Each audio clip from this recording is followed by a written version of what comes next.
Good afternoon. Welcome to this Tuesday edition of Wire to Wire. Hello, everyone, from Horseshoe Indianapolis alongside Racing Rachel, track announcer John G. Dooley. We kick off another racing week here in the Hoosier State, and we've got 9 on tap here today. Rachel, and all main track card, the Paul Martin Memorial will close out the card for those quarter horse dashes. I moved my chair down for Jimmy Mack because he's shorter than you, so now I need to get back on your level. As Rachel readjusts, main track is muddy. We're off the turf course here today, yes. So and all main just got track upgraded. Yep. Yeah, it was a lot of. Muddy.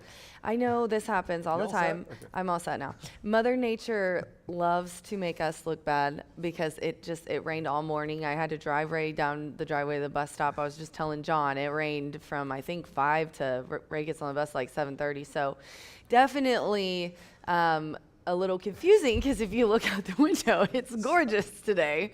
So I'm sure everyone out there inside, well, yeah, look at that. It's just beautiful right now. So yeah, but we are going to be drying out, and I'm sure Tony's going to text me here in a little bit and say, hey, it's probably going to be fast by race, whatever, and I'll let you guys know what his guess is given the weather. That was the live look. We'll check in with Chris at WRTV6 in just a moment, but it seems like the Gracing Grass Challenge year in and year out is always synonymous with the wet weather coming into town. I think Eric jinxed us. He emailed us the other day this weekend and said, hey guys, the weather looks great this week. We're off the turf, but hey, tomorrow's Gracing Grass for a couple races, so hopefully we'll get some nice hot weather today and it'll be fine for tomorrow. Maiden 2-year-olds in the mile opener here today, starting off the 50-cent early pick 5. Yeah, looking forward to the start of a new race week here. We'll talk more about the calendar in just a moment, but weather-wise, again, temperatures in the 80s, and we've got sun, some clouds for the official race day forecast as we kick off a new week here at Horseshoe Indianapolis. Let's head downtown, check in with Chris at WRTV6. Chris? From Indy's streaming news leader, this is a WRTV update. Sticking with cloudy skies for part of the afternoon, but watching for the redevelopment of some storms and showers. They'll be pretty widely scattered, but lightning and thunder could be in play, especially as we get later into the afternoon and evening. Temperatures hold right around 80 degrees, cloudy skies in between. If you're back tomorrow, another round of sunshine in place, temperatures getting a little bit warmer. While we expect mostly sunny skies, I got to mention an isolated chance for a storm and shower just comes with the territory this time of year. You build heat and humidity. The potential to fire off a rain shower is there, but most look dry as we head throughout the day tomorrow. John, back to you.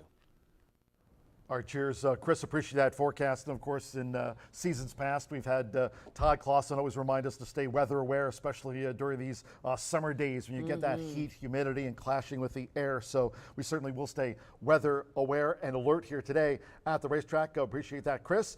Starting a new race week. We had no live racing yesterday, Rachel, and we're today through Saturday morning here at the track.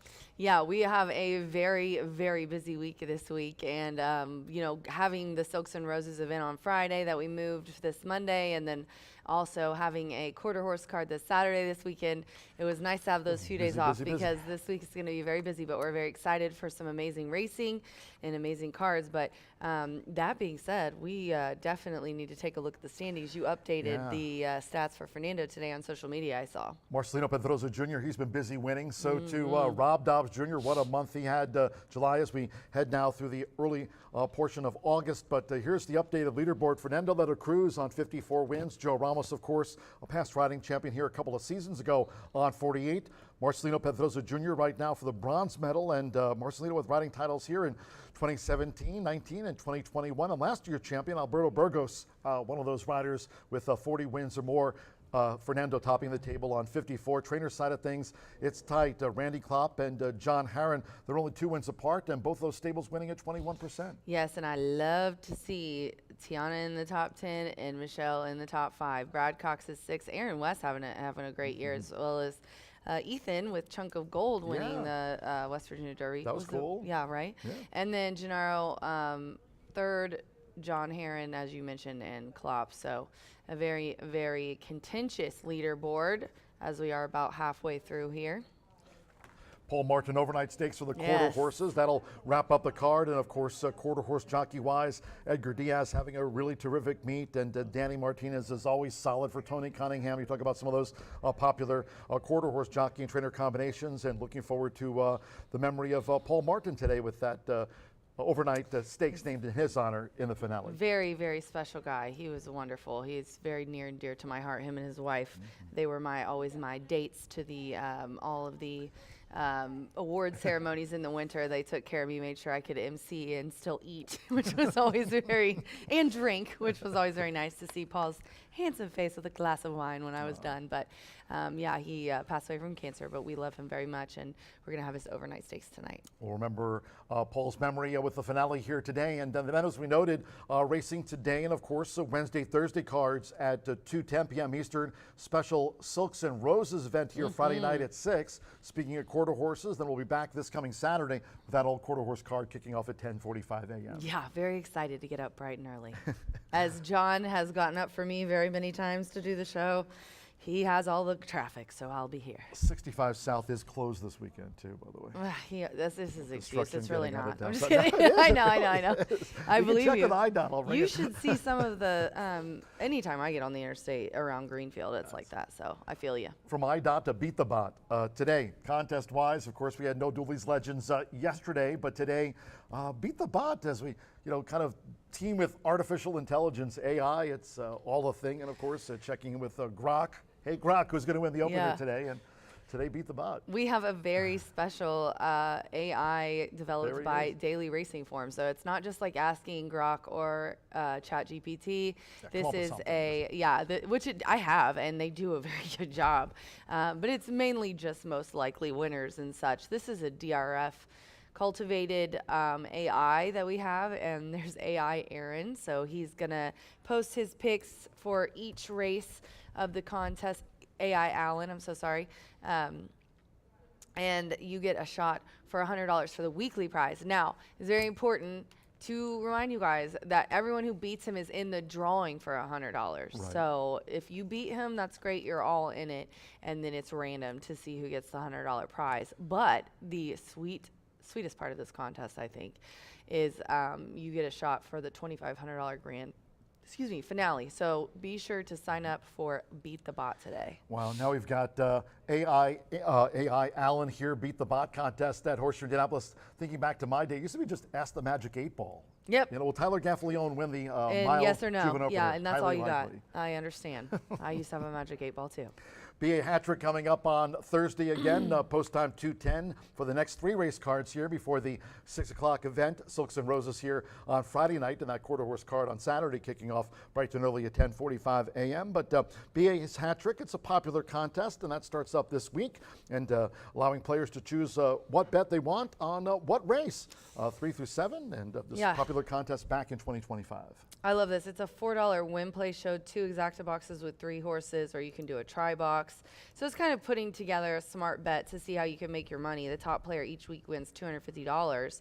And if you hit all 3 of your wagers, you get a bonus drawing entered for $100. So it's every Thursday this month, BA's hat trick. Yeah. Brian also looking forward to getting back to that Grayson Grass He's been on Challenge fire. along with you. Yeah, $790.30 raised. So keep up the winning, Brian, especially in that Grayson Grass Challenge when we're back on the turf course here, hopefully this week at the track. Looks like a nice forecast, too, I think, for the rest of the week from what I saw. But, of course, we'll check in with Chris as we go along at WRTV6. Let's not say that anymore. Just kidding.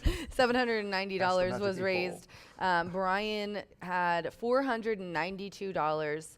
I put up $211, and Jenna had 87. So it was Team Horseshoe for the opening week of the Grayson Grass Challenge. Tomorrow we are going to be doing races 6 and 8, Eric said, for the contest. So very much looking forward to that. It's a fun way to talk crap to your coworkers and also raise money for Grayson Grass, which Brian loves to do. Catch me if you can. And he tweeted the second that went official.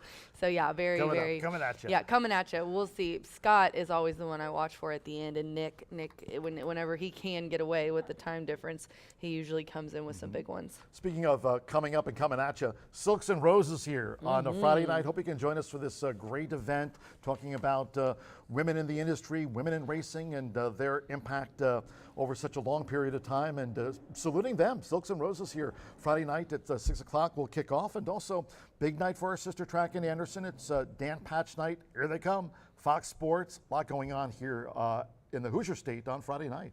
Yeah, and mark your calendars. It's going to be a lot of fun. Come out. It's completely free. 6 o'clock. We're going to have Spa package drawings, ladies golf clubs, designer purses, wine baskets. We're going to have make your own flower bouquet station as well. All the proceeds going to I Win. We're going to have live entertainment by Leah Long. We also are going to have Kilwins of Fishers here with a chocolate station, $1 per piece of chocolate and $10 for the bouquets, as you saw there.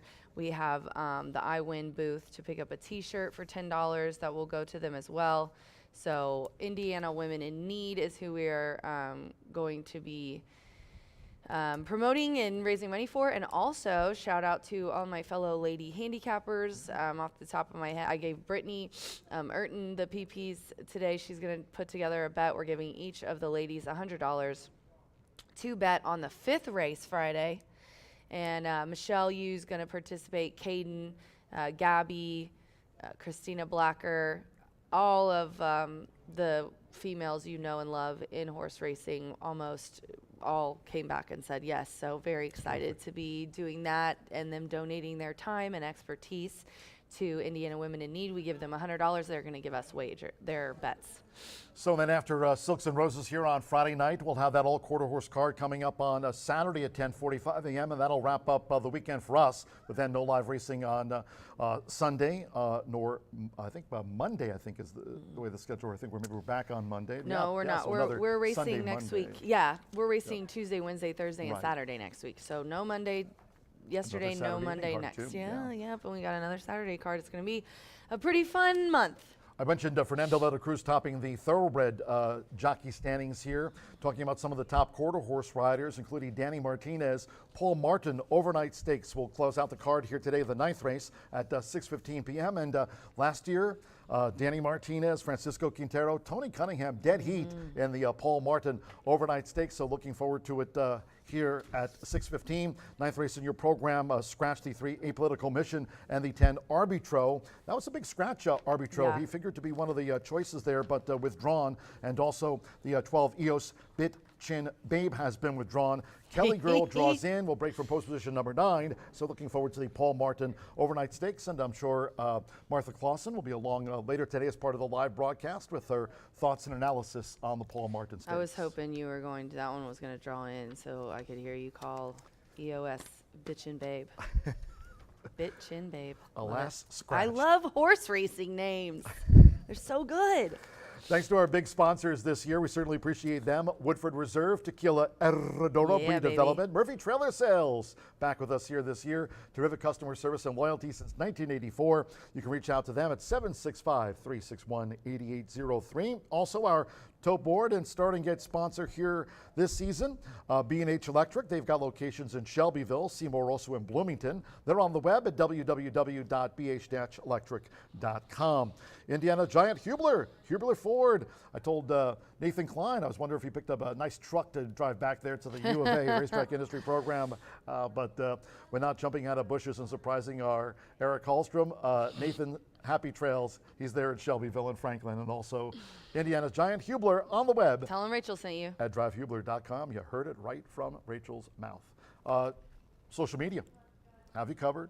Sent out those jockey standings, at least some of the top riders and trainers here this meet on my X at John G. Dooley. Racing Rachel, Ray's back to school, 5th grade. Where does time go? On X at Racing old. Rachel M. Martha Clausen should be along later today as part of the live broadcast, as I mentioned. 6:15, the scheduled post time for the finale. It's a good one, the Paul Martin overnight stakes. So looking forward to hearing Martha's thoughts. And she's on X at Martha Clausen. And Brian Aragoni, of course, not only leading the Grayson Grass Challenge, but has hit a lot of pick fives here this season. Looking forward to hearing what B has to say to start off this race week with an all main track card today. Brian's on X at Mr. B Analyst. And track-wise, not only on X, bless you, I'm about to sneeze. not only on Instagram, Wrap it up. No, I'm not just only on YouTube. I got it. Racing I got it. Racing. I deterred it. Follow us, smash the like button there. Dawn's All main laughing track at card, us. main track buddy. We need to go. Quick commercial break. I'm here. not 100% Next yet, guys, block, but I'm Brian doing Aragoni okay. talking about the 50-cent early pick 5 for Racing Rachel. Track announcer John G. Dooley saying, "We're done. Have fun." Bye for now. Gesundheit.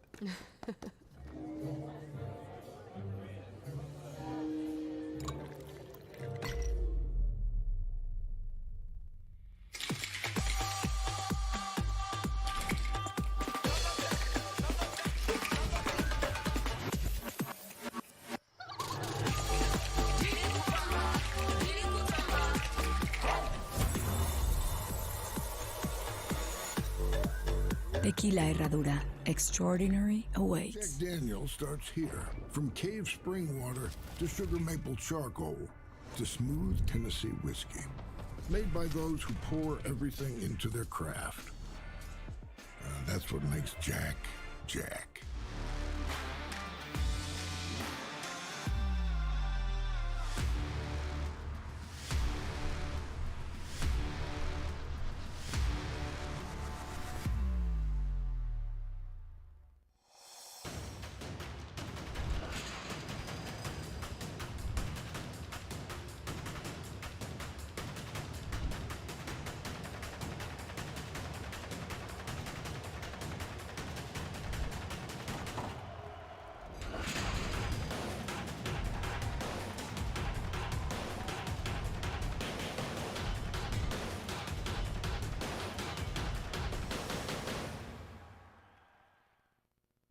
From marshmallow festivals to fireworks on the shore, no matter where you're headed this summer, Hubler Ford's got you covered. And during Hubler's Freedom to Drive, we've got your payments covered too, all summer long. So get out there in a new Ford with 0% financing. Plus, buy with 0 down, no payments for 90 days. And Hubler's got you covered for 200,000 miles. Hubler's got you covered. DriveHubler.com.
Welcome back to Wire to Wire on a Tuesday as we race Tuesday through Saturday this week, an action-packed week of racing here at Horseshoe Indianapolis. Unfortunately, we are only going to be on one surface today, and that is on a main track only, muddy, but expected to be upgraded throughout the day. Started off the morning sloppy, already upgraded to muddy. I would expect good in the very near future, and then hopefully fast by the end of it. But we've got a ton of first-time starters mixed in with horses with experience all throughout the card. One of the rare days where I actually think the best betting pick 5 is going to be the early sequence. Usually the late Fire 5 is the most intriguing, packed with 3 turf races. Today, this early pick 5, I believe, is going to outdo the late pick 5 in here. We've got some first-time starters. Let's go through the first 5 races. I'll give you my ticket, kind of how I structured it and laid it out, but ultimately just give you a brief overview of how I viewed the first 5 races. Play it how you want. 7 of them will go to the starting gate. 2-year-olds going 2 turns, many of them going 2 turns for the first time out. I'm not going to really key in on Inordinary. That's a horse that is very obvious. Currently on the board at 4-5, Tyler Gaffleone, Jack Sisterson. Makes a ton of sense. Shipping in from Gulfstream Park, has been training very well. But how about a couple of first-time starters for Brad Cox? He enters in 2. He's got 2 entered in multiple races today. Horse of the Sea by Classic Empire, bred to absolutely love 2 turns, but is unknown in here. The broodmare, she was unraced. White Pine never made it to the starting gate. She was by Tappet. She was out of Hard Hat. She was bred by Gainesway. The breeding was there. She just didn't make the starting gate. This is her first foal. That could be any sort. Then you've also got the Gun Runner colt in here by Alpha Spirit, who is a established broodmare. She was 0 for 2 on the racetrack. She didn't race very much for Michael Max. However, she has produced some winners, including a horse you may be familiar with. How about Prontonico for Todd Pletcher, a 7-time winner who banked almost $1 million. In fact, was just $3,000 short of being $1 million earner. Arabia Wild has been training elitely in the morning, shows a ton of good speed. I'm not sure about the distance. The breeding would suggest it's there. The morning workouts, I'm not as confident. Horse of the Sea has been training consistently here at Horseshoe Indy and could be any type. The one taking a ton of action, Manny Esquivel, doesn't ride junk by any means. He gets aboard the first-time starter who drew $100,000 at the OBS sale earlier in April. So they believe that gray Nick the Quick could be a good one. I watched one of the workouts. It was a 4-horse set. They were down on the inside. Kind of carried the head very high. Didn't love the way the horse carried with that high head. But Manny Esquivel riding for Chris Davis, leave them off at your own peril. They're winning at 31%, and they're currently taking money as well. I do like that the horse has been working on the inside and draws the inside, so shouldn't be any stranger to being in tightly if they find themselves down on the inside. That one could be any sort in here. I just wanted to take the wait and see approach. I'm going to key in on 2 firsters I like the most, both from Brad Cox, along with your horse, obvious choice, In Ordinary in here. 2, 3, and 6 in race number 1. Race number 2, we kick off that $1 pick 4. Scratch the 2 Calgary out of this event. 6 furlongs in this space, and I think this is a tough race. I actually hit the all button. I don't do this very often, but the all button looked good to me. Sonny's Flame, yeah, that horse takes on winners for the first time. In for 5 after winning for 5 and doing so very impressively. I wouldn't be surprised if Sonny's Flame does win. I just don't see it. What about now? 1 for 14, 7-2. It's going to be a hard pass for me. I'm going to hit the all button in here and hope some chaos ensues in race number 2. You've got low-level non-winners of 2 going 6 furlongs on a muddy track. I'm going to go all, which almost assures you that either the first or the second choice are likely to win race number 2. Maiden special weight event in race number 3. We'll stretch it out again. We'll start right at the winner's circle where they're all hoping to be for the first time in their career. Scratch number 3, Zapping Strike. Number 3 is out of the 3rd race.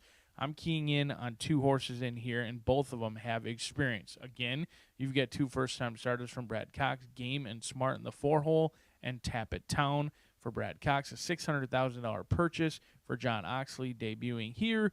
I'm going to key in on Jonathan Song along with Mess Hall. Mess Hall may be my favorite bet of the day. I'm going to be in the win pool. I'm going to be in the pick 4 pool. I'm going to be playing this horse on top for PTK LLC. Chris Landeros is winning at 23% here. He's picked his spots very nicely. He was aboard Mess Hall on debut, in which on debut this horse didn't take much love. Ran in a tough spot, 7-horse field, went off at 8-1. The mare, she's produced 3 winners that banked over $100,000. However, none of them have won at first out, so it was not expected to win.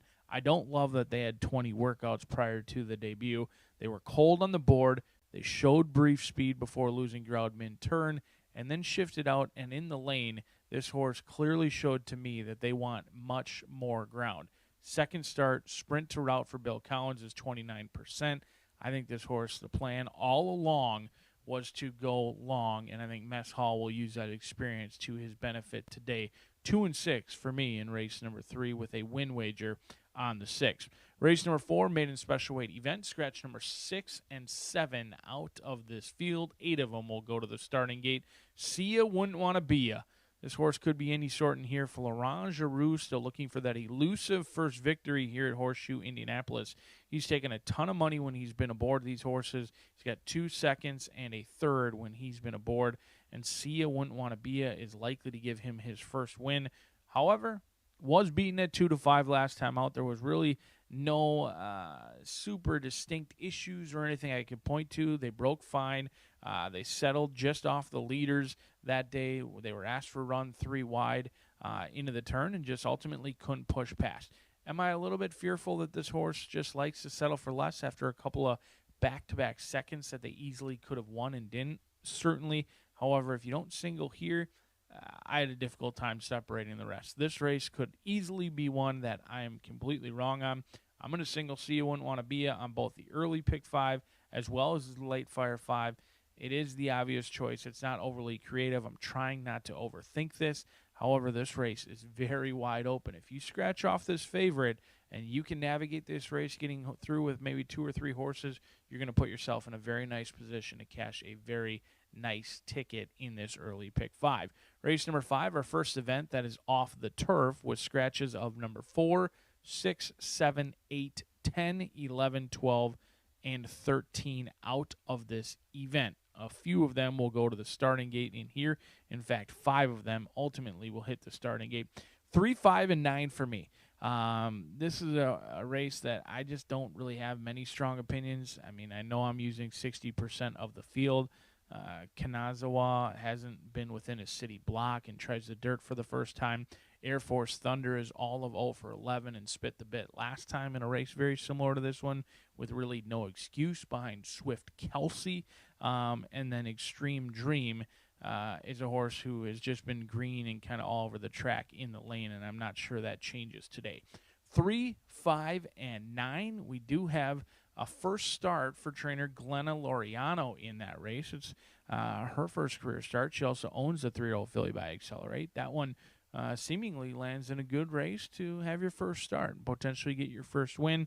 And then Jay Holden still looking for his first victory of the meet in here with the 3-year-old filly by Eccleston named Very, who would be a very big surprise at 30-1 on the morning line. We'll see if that one can jump up and run a big race, but it's anyone's game in the 5th race. Kicks off the Itoba pick 4. We're about 20 minutes away from the opener. We are on a muddy main track. Do expect that to upgrade throughout the day. We've got a huge week of racing here at Horseshoe Indianapolis. Tuesday through Saturday. We've got some stakes action on the back end of the card today with the quarter horses as well. Martha will take you through those. John G. Dooley will be the voice from above here at Horseshoe Indianapolis, and Rachel will take you through the first half of the card. I'll return on the back end of the card, and we are set for an excellent Tuesday of racing here at Horseshoe Indianapolis. Good luck today.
Good afternoon from Horseshoe Indianapolis.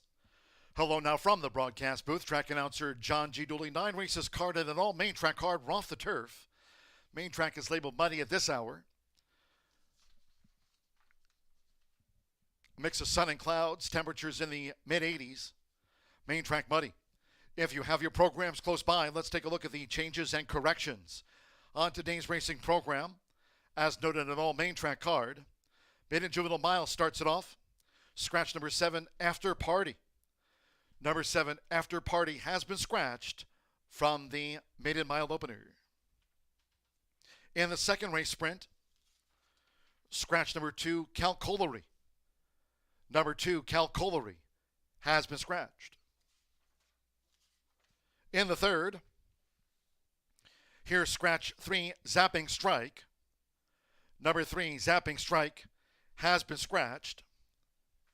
The 4, Game and Smart. The ownership should read Robert V. LaPenta and Manicat Stable of Sol Kuman and others. Number 5, Wizard of Yester.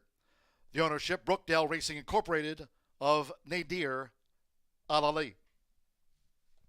6, Mess Hall, a reported first-time gelding. That should be marked in your program FTG, designation first-time gelding. Number 6, Mess Hall in the maiden. On to the fourth we go. Here in this maiden filly sprint, scratch the 6, Milady Sansa, and the 7, Bootlegger Justice. Scratch the 6 and the number 7. A Glistening Gal, a jockey change to Joe Ramos. Joe Ramos on 8, Glistening Gal. Race 5, 1 of 3 taken off the turf course. The 5th race, maiden, will be run on the main track at 1 mile and 70 yards. Scratch number 4, No Apologies. 6, Total Class. 7, Mischief Lily. Take out the 8, Perfect Snow. Scratch 10, Monsoon Dancer. 11, Cedrado. 12, Acoustic Cat. And take out the 13, Lead the Way. With those scratches, no superfecta wagering. It's an all main track card. There'll be no $1 horseshoe hat trick all turf pick 3 featured. No all turf pick 3. Scratch the superfecta. Scratch the 4, 6, 7, 8, 10 through the number 13. All have been scratched. The 6th race, like the opener, over the mile. In the 6th race, all 10 run. No changes in the 6th. On to the 7th we go, off the turf. Maiden Juvenile Filly sprint on the main track over the 5 furlongs. Scratch the 2, Mystic Realm. The 4, Astern, take out the 4, Al Muhira. 8, Astern Lady. Scratch 10, Scripted Love. 13, Missy Moosey. 14, Cardiff Reef. Scratch 15, Need More Cowbell. And 16, Silver Curlin. Scratch again the 2, 4, 8, 10, 13 through the number 16. All have been scratched. Number 5, Dublin Drop. Showing a jockey change here to Jose Gutierrez. Jose Gutierrez on 5, Dublin Drop. 11, Celestial Harmony, the jockey Alberto Burgos. On 11, Celestial Harmony in the maiden. Race 8, off the turf. Race 8 at 5:47 will be run on the main track over the mile and a 16th. Scratch the 1, Timeless Rose. 2, Councilwoman Jilly. Take out the 4, Peacock Road. Scratch the 7, Vino Rosado. 8, Sweet Enchantment. Scratch 9, Miss Temptation. And take out 11, Missy B. With those scratches, no show wagering, no trifecta, no superfecta, no pentafecta. Main track over the mile and a 16th. Scratch 1, 2, 4, 7, 8, 9, and the number 11. Those scratches and wagering changes. 10, Rafaela, the jockey Marcelino Pedrosa Jr. Marcelino Pedrosa Jr. on number 10, Rafaela. 9th race, closing the card with the Paul Martin overnight stakes over the 350 yards. Here, scratch 3, A Political Mission, and 10, Arbitro. Take out 12, Eos, Bit Chin Babe. Number 11, Kelly Girl draws in and will break from post position number 9. Kelly Girl, the number 11, runs in the Paul Martin Stakes, breaks from post 9, scratch the 3, 10, and the number 12. Number 1, Checking Me Out, a jockey change to Armando Martinez. Armando Martinez on 1, Checking Me Out, and the Paul Martin Overnight Stakes. A mix of sun and clouds with temperatures in the mid-80s off the turf. All main track hard. Main track is labeled muddy. Just past the top of the 2 o'clock hour here, we'll have the maiden juvenile mile opener due off in 9 minutes time to start the race week. Make it a great day with us here at Horseshoe, Indianapolis.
The horses stepping onto the track for the first race.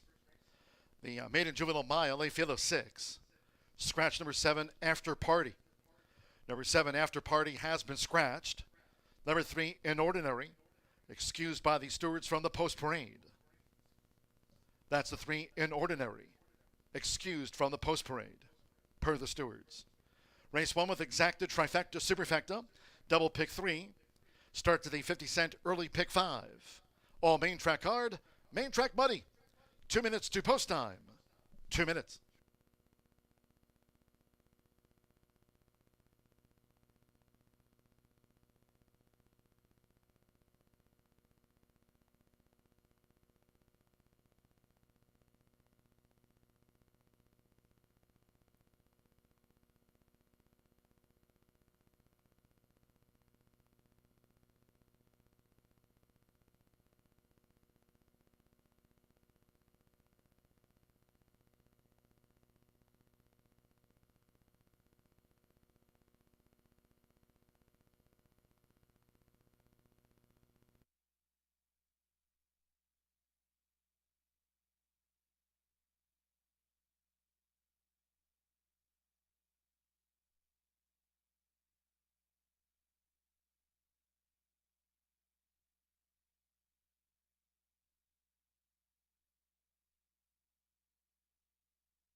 Less than 1 minute to post time.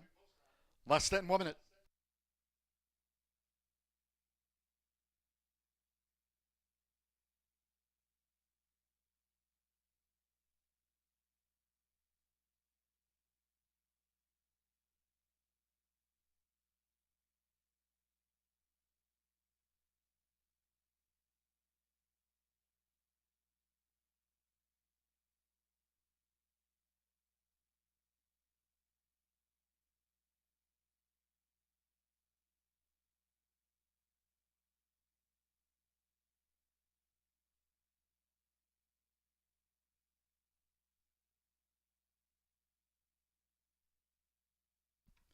The horses are approaching the starting gate.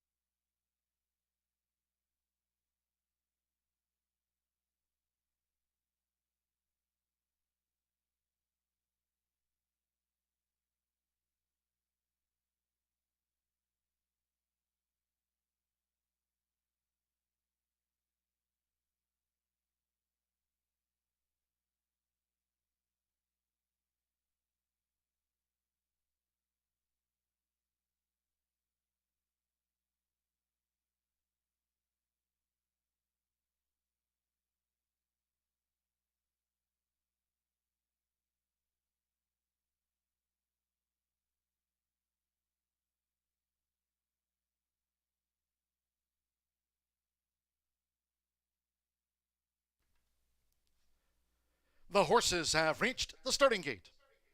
It is now post time. Loading first up, Manny Esquivel with the Dare to Dream stable newcomer, Nick the Quick. Now Horse of the Sea. Leading jockey Fernando de la Cruz with 54 wins here this season. Horse of the Sea has joined Nick the Quick. Now Tyler Gaffleone, which twice started in Ordinary. 3 to 5 up comes the first favorite in Ordinary.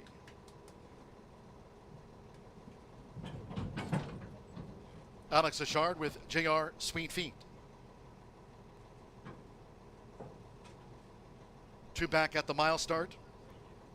Jose Gutierrez, Mitola, one of the 4 newcomers here over the mile.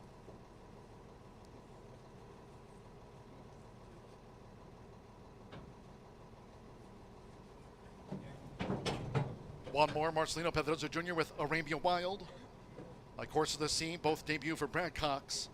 All 9 races today on the main track muddy to start. Here comes the first, they're in the gate. Running out Horseshoe Indianapolis. Arabia Wild was slow to go. Nick the Quick also awkwardly away. Sharp start for Matola. So Matola straight to the front here for Jose Gutierrez as they enter the first turn. Nick the Quick engages up the inside. And these two lead toward the back of this muddy track with Inordinary tracking them from third for Tyler Gaffleone with a white cap. Toward the inside is Arabia Wild, now running in fourth at the 6.5. JR Sweet Feet is running second to last, and the first-time starter, Horse of the Sea, trails here in the Tuesday opener. The first 2 of 8 furlongs covered in 25.47 seconds. Toward the inside, it's Nick the Quick who just leads for Manny Esquivel. Nick the Quick with Matola right there alongside. Nick the Quick and Matola. They're neck and neck going past the half-mile pole. In the meantime, Arabia Wild in the red cap gains toward the rail for Marcelino Pedroza Jr. has a share of third with Inordinary. JR Sweet Feet is running second to last, and the trailer remains Horse of the Sea. Half mile on this muddy track clocked in just over 50 seconds. Nick the Quick to 3 furlongs from home. Leads here by 3/4 length to Matola, who's under pressure. As Inordinary is gearing up now for Tyler Gaffleone. It's Nick the Quick with Inordinary now getting that cue to gain here at the quarter pole. And Arabia Wild now makes a split with on the outside. This bid by Horse of the Sea. We trail back to Matola and JR Sweet Feet. These maiden 2-year-olds have straightened away. 3/4, 1 minute 14.96 seconds with the rail for Manny Esquivel. It's Nick the Quick. And Nick the Quick is a 4-length leader inside the final half furlong from Arabia Wild. Inordinary has been left back in third. And Horse of the Sea fourth, Nick the Quick. The set of Nicks go. Nick the Quick has won it from Arabia Wild. Inordinary was third, a gap away. Horse of the Sea finished fourth.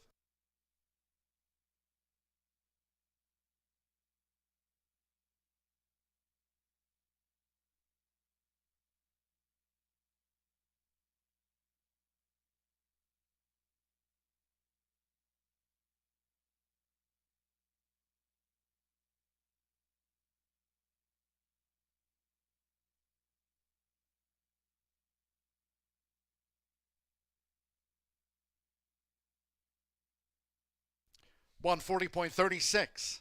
After that, maiden juvenile mile, muddy track, 140.36, 1632. The judges have posted the full unofficial run order after race 1. First, number 1, Nick the Quick at 8-1. 6, Arabia Wild. 7-2 was the runner-up after the mile. Number 3, Inordinary. At 2-5, the first favorite was third. 2, Horse of the Sea, 5-1 fourth. Here's the slow-mo, Manny Esquivel, son of Nick's Go, one of the 4 first-time starters. Chris Davis Prep, the Dare to Dream stable newcomer, son of Nick's Go, Nick the Quick, going right down to the maiden ranks.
Race 1 official.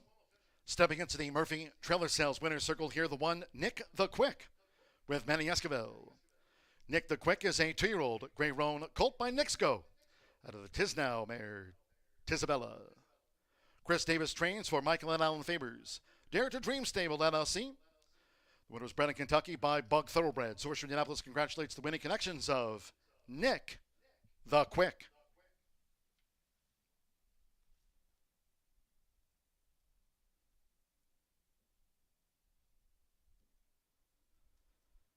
First results in. 1-6 exacta, $77.40. 50-cent trifecta, 163, paid $49.20. With Horse of the Sea fourth. The 10-cent superfecta, 1632, paid $18.47. The maiden juvenile mile, the 7 was a non-runner. Favorite, third. 6 ran, muddy track, 140.36 seconds.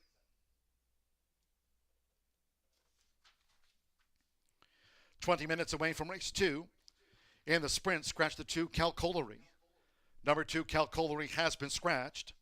Race 2 with exacta, trifecta, superfecta. Double pick 3. Sprint starts off the $1 early pick 4 on an all main track card. Main track muddy. Post time 2:41 in all cases if you can. Please do try to make your Horseshoe Indianapolis selections and wagers today early. Thank you. Coming up in just a moment or two, our first race replay of the maiden juvenile mile. Hope you had a bet on Nick the Quick.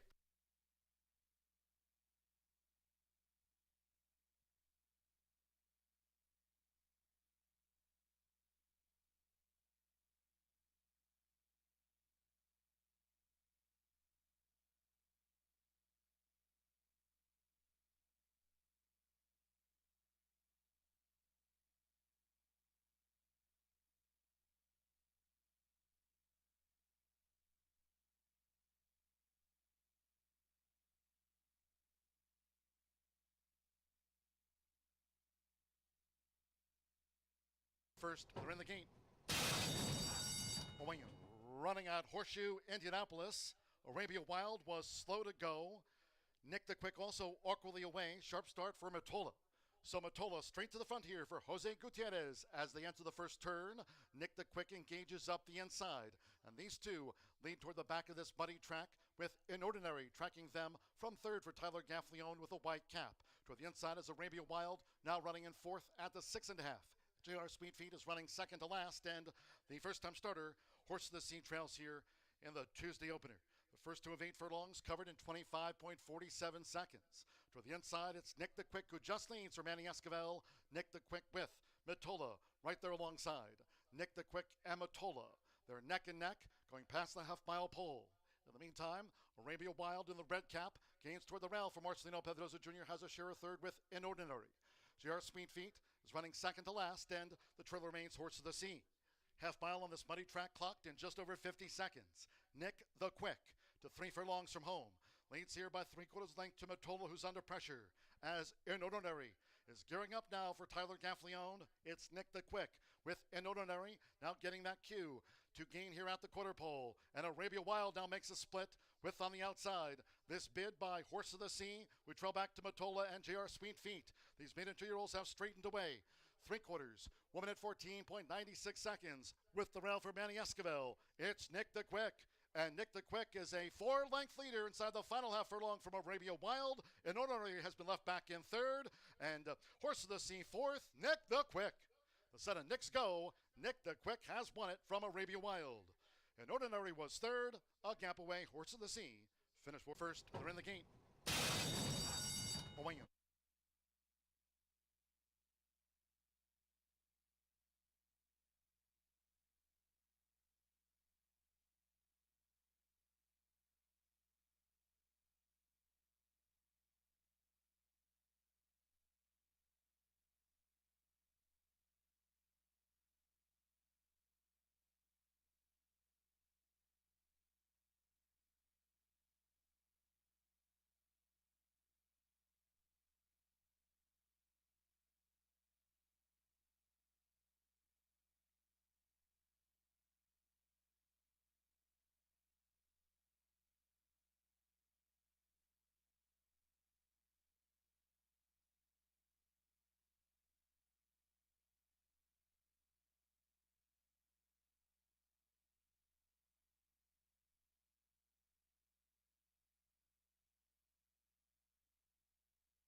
Ladies, mark your calendars. It's Silks and Roses Night Friday, August 8th at Horseshoe Indianapolis. Exclusive giveaways including designer bags, women's golf clubs, gift cards, and more. Plus enjoy a Killwinds chocolate station, build your own flower bouquet, $1,000 hat contest, and the Pink Out Classic, with funds benefiting Indiana women in need. Join us for Silks and Roses at 6 p.m. Friday, August 8th at Horseshoe Indianapolis, located off I-74 at exit 109 in Shelbyville. When it comes to horse racing, you can never have too much information. With Twin Spires, you can place your bets with confidence. Whether you use handicapping insights like our Brisnet speed ratings, prime power and past performances, the guidance of our experts' top picks, or just choose a name that catches your eye. Yes! No matter how you pick your horse, bet with Twin Spires. And now you can race to victory with Twin Spires tournaments.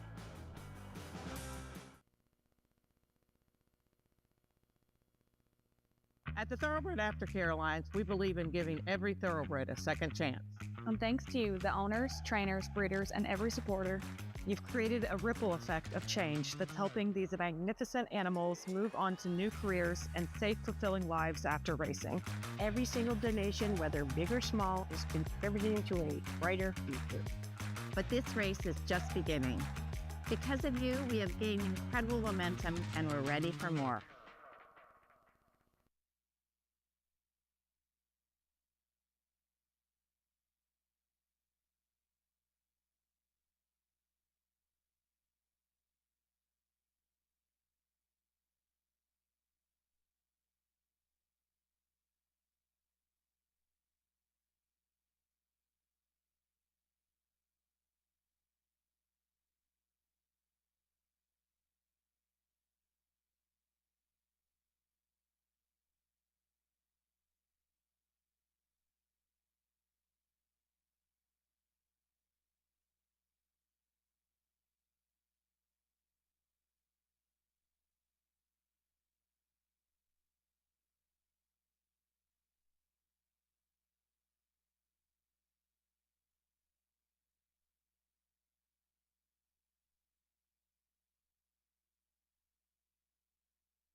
We are 10 minutes to race 2 here at Horseshoe Indianapolis, and the opener going to Chris Davis and Nick the Quick Manny Esquivel up $19.40. It pays, and I had that one picked third, and I put it in. Honestly, obviously it's by Nick Scots. It looks like a nice horse, but Chris just told, I think me and Jimmy Mack, that once he picks up his pictures, that's his superstition. Once he picks up his pictures, he wins like 4 in a row. So it's happened before quite a few times. And he just picked up his pictures when he won with McLaughlin last week. So I was like, hey, Chris says that's his superstition. So funny how we all have those, isn't it? Let's talk about Outlaw Woman here in this bottom level, claiming for 3-year-olds and up. The 2 is out of here. I'm going to go with Louis Contreras and Randy Klopp with this 4-year-old filly by Tale of Akate. She was in a claiming for 15 on 2 last time and was 3rd. I think they're just getting, they tried a few times in an allowance after they claimed her, and then they dropped her down.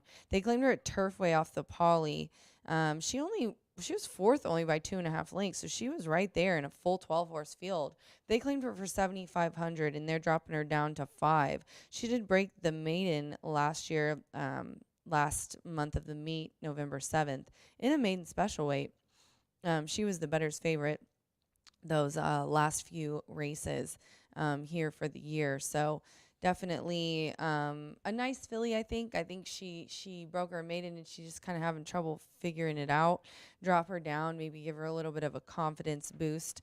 Obviously, Klopp is a high percentage trainer, and she was third versus Tougher, and now she's dropping. So that's definitely something to take into consideration. Reeler is who I'm going to go with next. The 9 at 5-2, the 1 right there 6-1. Reeler gets Manny Esquivel. Manny looking for a double here with this 4-year-old filly.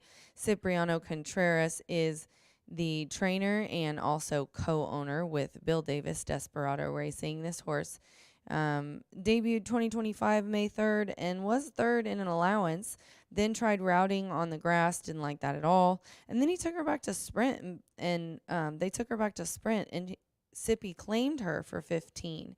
So this is first off the claim, his percent. Now this is off of lower numbers, but when he drops first off of claim, it's almost 30% that he hits. So she also, there's not a whole lot of speed in here, but she has put up close to 70 before Brisnet speed figure.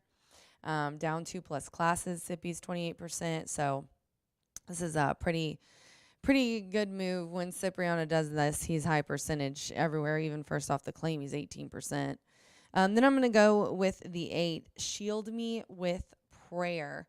The 8 right now is 6-1 on the tote board, and this is another one that's dropping out of it, claiming for 15. This is a 4-year-old filly by Prayer for Relief, who stands stud here in Indiana. Tried the slop sprinting 2 back, and that was actually a decent race. This horse, I think, won't mind the mud here today. Had a couple of thirds there, the end of the year routing, and then we went to the slop, which is the one I just tried. So 4-year-old filly, Bob Gorham trains, and Santos Sandra is aboard. 918 for me, but I'm going to go with Outlaw Woman here on top at 2-1. Good luck.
The horses stepping onto the track for the second race now.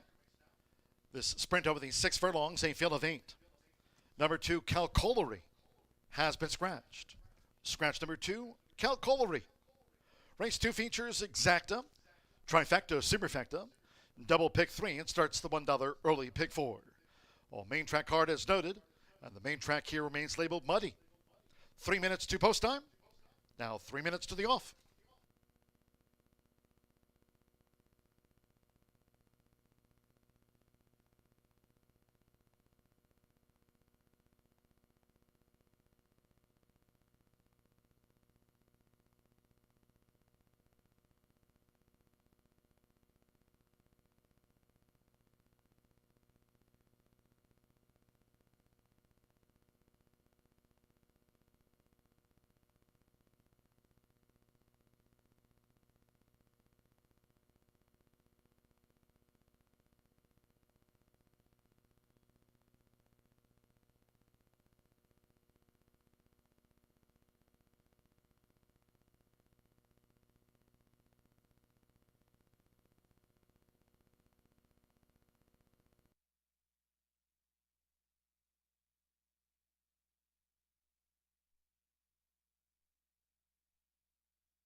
We're now less than 1 minute away from post time. Start to the $1 early pick 4 main track muddy. Less than 1 minute.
The horses are approaching the starting gate.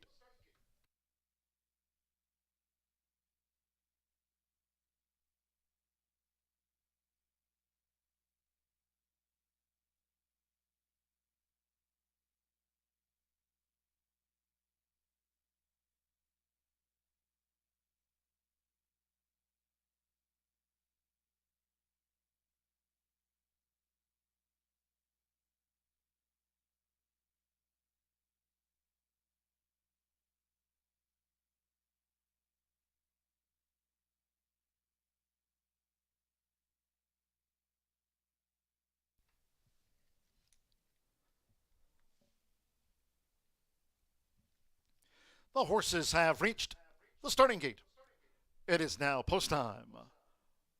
Loading in front of starter Ray Kuick. Alberto Burgos with Trip Charge. Wheeler, Manny Esquivel riding for the opening double. Wheeler has joined Trip Charge. Now Fernando de la Cruz with Sunny's Flame. Marcelino Pedrosa Jr. Partners Lotto Latte. Mitch Murrell with What About Now? Sando Sanjor, Shield Me With Prayer coming up. At 6 furlongs, 2 back. Joe Ramos with Keen Annie. One more, Luis Contreras with Outlaw Woman. Like Keen Annie, both for Randy Klopp here in the Distaff Sprint. They're in the gate. And they're off. Off to an even start. Shield Me With Prayer sharply away. To the inside, there's Sunny's Flame. And What About Now on the black cap also vying for the early lead. It's Sunny's Flame. So set alight early by Fernando de la Cruz. Sunny's Flame went to the front. Leads a close-up. What About Now? Wheeler is through into third as they make this dash toward the half-mile pole with Outlaw Woman showing positional pace to run in fourth. The outside is Shield Me With Prayer running in fifth. Then toward the inside is Keen Annie with a maroon cap, Lotto Latte, and Trip Chart trails. The opening quarter muddy track, 23.12 seconds. Around the far turn that way, it's Sunny's Flame. Sunny's Flame continues to lead. A length in front here of What About Now, who pursues coming toward the quarter pole, with Wheeler third toward the inside by just about 2. Then comes on the outside Lotto Latte in the pink, who's coming around Outlaw Woman. Right there, Shield Me With Prayer as Sunny's Flame spins them in. The back 2, Keen Annie and finally Trip Charge yet to pick up. It's Sunny's Flame. Half mile, 46.61 seconds with Fernando. Sunny's Flame sets sight for the final 16th with a 3-length buffer zone over What About Now. And then Wheeler's drop back with Lotto Latte and Outlaw Woman. It's Sunny's Flame trying to hold What About Now. Sunny's Flame and What About Now. Photo finish. Wheeler was back in third with Shield Me With Prayer and Lotto Latte. What About Now dived at the finish with Sunny's Flame. Photo finish.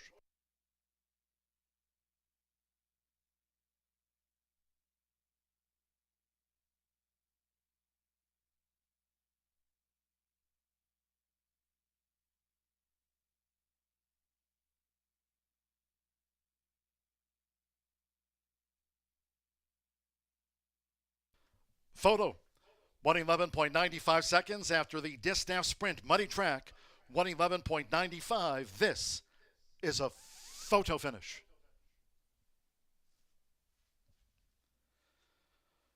Photo finish, 1:11.95. Here's the slow-mo. For What About Now for Mitchell Murrell, diving out of the line with the 3 Sunny's Flame. Win photographs stand by for the judge's verdict. Wheeler was back in third. Lotto Latte, Shield Me With Prayer, and Outlaw Woman followed them. Stand by for the result of the win photograph.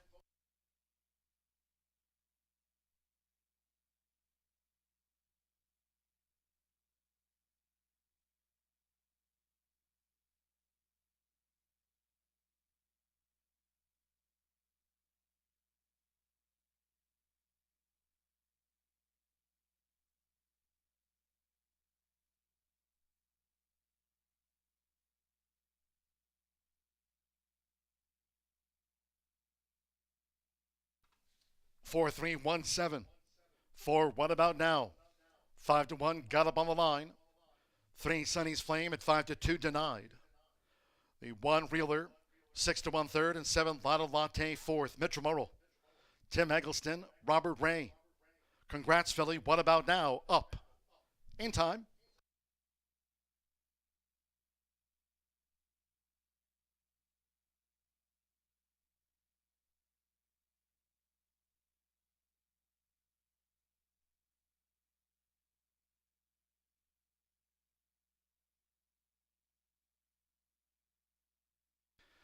In the Murphy Trailer Sales Winner's Circle, the 4 What About Now with Mitchell Burrell. What About Now is a 4-year-old dark bay brown filly by Congrats. Out of Dancing on the Edge by the Cliff's Edge. Tim Eggleston trains her owner Robert A. Ray. With Mitchell Burrell, What About Now was 5-1.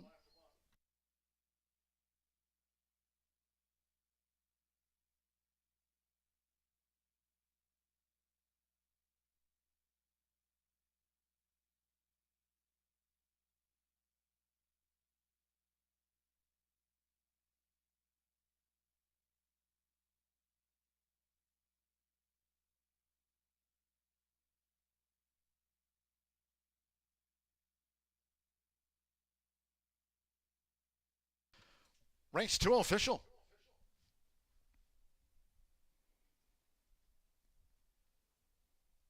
Results in after the distaff sprint. Took a win photograph. 4-3 exacta, $52 even. 50-cent trifecta, 4-3-1, $83.85. The Nick the Quick, What About Now, 1-4, $2 double. $136.60 with Lotto Latte fourth. The 10-cent superfecta, 4317, paid $76.22. From race 2, number 9, Outlaw Woman was a $5,000 claim. Outlaw Woman claimed over to new owner Joshua Galindo.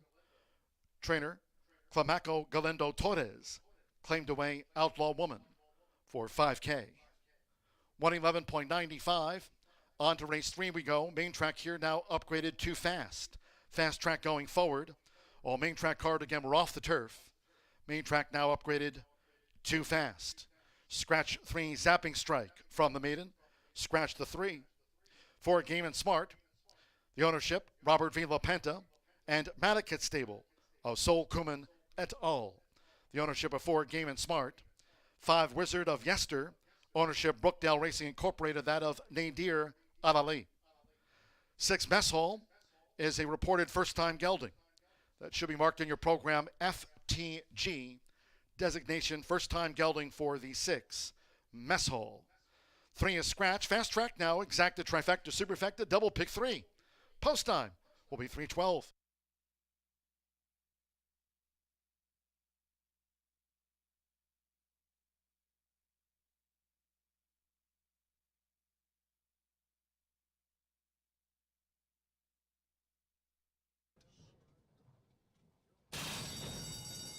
And they're off. Off to an even start. Shield Me With Prayer sharply away. To the inside, there's Sunny's Flame. And What About Now on the black cap also vying for the early lead. It's Sunny's Flame. So set a light early by Fernando de la Cruz. Sunny's Flame went to the front. Leads a close-up. What About Now? Reeler is through into third as they make this dash toward the half-mile pole with Outlaw Woman showing positional pace to run in fourth. The outside is Shield Me With Prayer running in fifth. Then toward the inside is Keen Annie with a maroon cap, Lotto Latte, and Trip Chart Trails. The opening quarter, muddy track, 23.12 seconds. Around the far turn that way, it's Sunny's Flame. Sunny's Flame continues to lead. A length in front here of What About Now, who pursues coming toward the quarter pole, with Wheeler third toward the inside by just about 2. Then comes on the outside, Lotto Latte in the pink, who's coming around Outlaw Woman. Right there, Shield Me With Prayer as Sunny's Flame spins them in. The back 2, Keen Annie and Friendly Trip Charge yet to pick up. It's Sunny's Flame. Half mile, 46.61 seconds with Fernando. Sunny's Flame sets sight for the final 16th with a 3-length buffer zone over What About Now. And then Reelers drop back with Lotto Latte and Outlaw Woman. It's Sunny's Flame trying to hold What About Now. Sunny's Flame and What About Now. Photo finish. Reeler was back in third with Shield Me With Prayer and Lotto Latte. What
We are 11 minutes to the third race here at Horseshoe Indianapolis.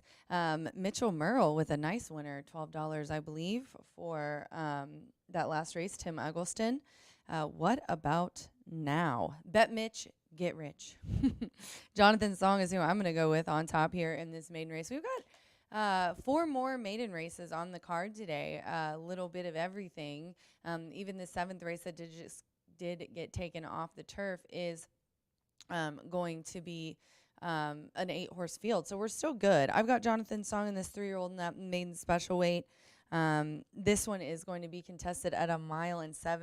Just after that race, got a text from Tony. We upgraded the track to fast. I kind of called that earlier with as nice as it is outside. I swear it rained for like 2 hours at least this morning. Jonathan Song, Juan Machado is aboard for Phil Bauer and Richard Rigney. Of Rigney Racing. They have had some nice Indiana breds, including a very, very talented mare, Fireball Baby. So we've got another 3-year-old colt. They got this one at the Keeneland September sale and did put up an 80 on debut. So no question why this horse is 4 to 5. He is, as a horse that's 3 and has only raced twice, putting up an 80 is something to make note of. Also, Phil is 22% maiden special weight ranks, and also has a good work coming into this one. 48 flat, going 4 furlongs, breezing 16 of 155 at Churchill. So that's kind of the obvious one. Is going to be in so much easier as well, obviously, coming from those $100,000 and $120,000 races in Kentucky. And then I'm going to go to the rail at 4 to 1. Tapatown. Fernando de la Cruz, as John reported earlier, at the top of the standings with some 54, I think, wins. He's aboard here for Brad Cox. His 3-year-old colt by Speightstown is making its first ever debut. Obviously, you want to go how horses look in the paddock. All of Brad's horses always look great. His ears are pricked. He's, kind of calm but looking around. He's got the blinkers on. Also, the dam, a relatively new dam, Meg Fitz out of Tappet, is definitely going to be, surely should be a great dam. But she's 1 for 1. And then also a sharp work coming into here off the poly at Turfway, 48-2, and that was breezing 2 of 33. And then the 4 is who I like to round it out with. Marcelino Pedroza aboard the 4 at 5 to 1 here, and that is Game and Smart. Game and Smart is the other Brad Cox trainee. That is so an angle, and what a good looking dark brown bay this horse is. This is a 3-year-old colt by Game Winner, Smart Strike. They paid $385,000 for this horse, and he debuts it here at Horseshoe Indianapolis, which, Brad has had many of nice horses debut here, break the maiden, and go on to do great things. So didn't want to leave this one out. I think the breeding is really nice. The dam has 4 winners from 4 starters and has produced a stakes winner. So the dam, very successful, throws out very talented babies, and also has a sharp work on July 25th as well on this one. Very similar to the other, which isn't shocking since they're both, I just talked about the one, they're both trained by Brad Cox.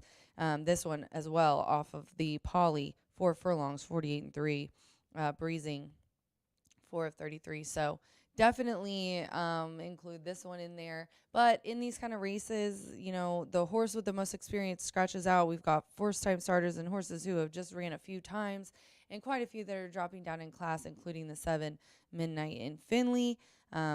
So just a pretty wide open race. The 6 is a first-time gelding. But I'm going to land with the 2, Jonathan Song here on top for some of my favorite connections, Phil Bauer and Richard Rigney. Good luck.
The horses stepping onto the track now for the third race. This at 1 mile and 70 yards, a field of 6 here in the maiden. Fast main track. 3 zapping strike has been scratched. Scratch 3 zapping strike. Number 4, Game and Smart. Debuts for Robert V. LaPenta and Manicat Stables, Sol Kuman et al. 5, Wizard of Yester. Ownership Brookdale Racing Incorporated of Nadir Alali. 6, Mess Hall, first time gelding. 6, Mess Hall, first time gelding. Exacta, Trifecta, Superfecta, Double Pick 3, Fast Track as noted, 2 minutes.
Late scratch. Late scratch on number 4, Game and Smart. Ladies and gentlemen, your attention please, by order of the stewards.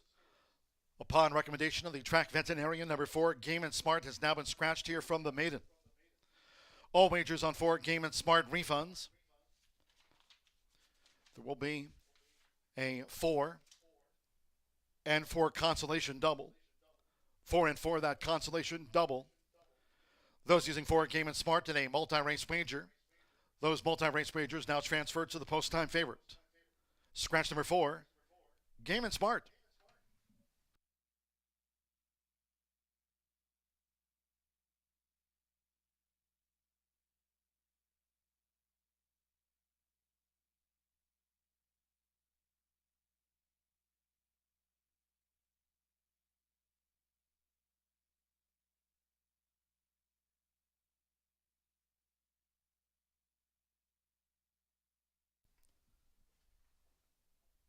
The horses are approaching the starting gate.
The horses have reached the starting gate. It is now post time. They're going in. Fernando Leto Cruz with Tapatown. $600,000 Saratoga yearling first in Tapatown. Juan Machado with Jonathan Song joins Tapatown.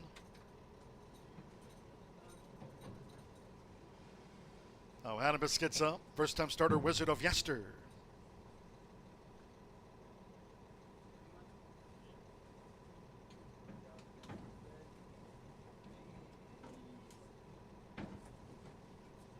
At 1 mile and 70 yards, just a couple in the back.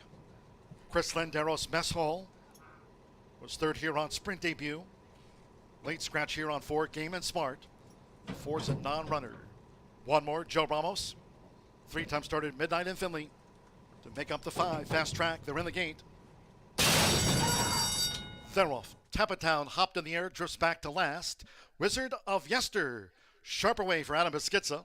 Right there is Mess Hall in the green cap, with on the outside Midnight in Finley as they enter the first turn. Jonathan's Song and Tapatown is last of the 5 as they round the first turn. It's Wizard of Yester has locked up the lead. Wizard of Yester nicely out in front, leads here by a length and a half. Mess Hall pursues for Chris Landeros running second by 2.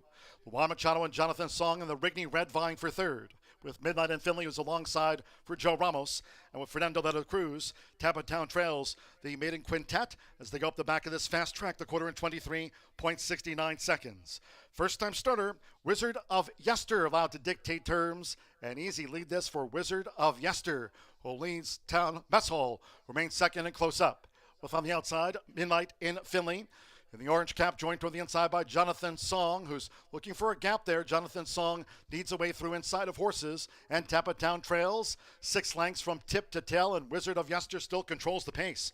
Clocked a half mile in 49.08 seconds. Mess Hall's been right there with the front runner, along with Midnight and Finley, who's now making 3-path progress as they line up for the quarter pole. Jonathan Song is right there. So Jonathan Song tipped to the outside by Juan Machado for a bid. And Tapatown is the one detached as these maidens come for home after 3 quarters. In 1 minute 13.77 seconds, Jonathan Song sweeping to the front as Wizard of Yester kicks with Jonathan Song for the final 16th. But with Juan Machado, the son of Practical Joke, has gained the upper hand and is pulling away Jonathan Song.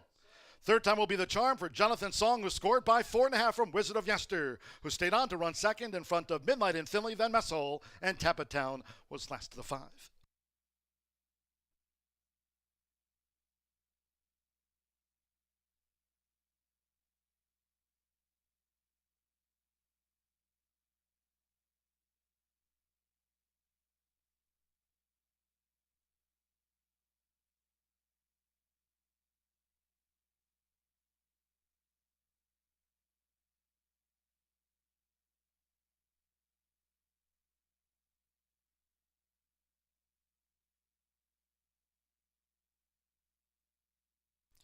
142.18 after the maiden.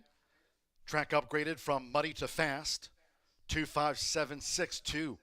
Jonathan's Song, 4-5 favorite, takes out the maiden over 5. Wizard of Yester, 14-1 on the runner-up. 7. Midnight in Finley was third, and 6. Mess Hall, fourth of the 5. Tappan Town was last. 25761. Hold all tickets until official. $185,000 yearling was Jonathan's Song. Gets off the mark in his third run. Practical Joke Colt, Juan Machado, Philip Bauer, and Rigney Racing. It's Jonathan's Song at 4-5 home.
And the Murphy Trailer Sales winner, circle the 2, Jonathan's Song with Juan Machado.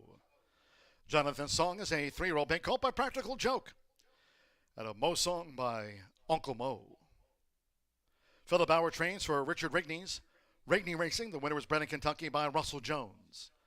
Horseshoe Indianapolis congratulates the winning connections of Jonathan's Song out to the maiden ranks today. Race 3 official. The 2-5 Exacta paid $29.40. 50-cent pick 3, $65.25.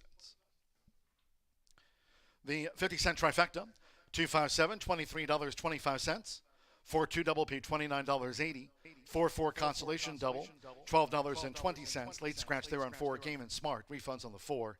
And that consolation double with Mess Hall fourth in the maiden, 10-cent superfecta, 2576 paid $8.80. 3 and 4 were the non-runners in the maiden. Fast Track, favorite first, 5 ran, 142.18 after the running of race 3.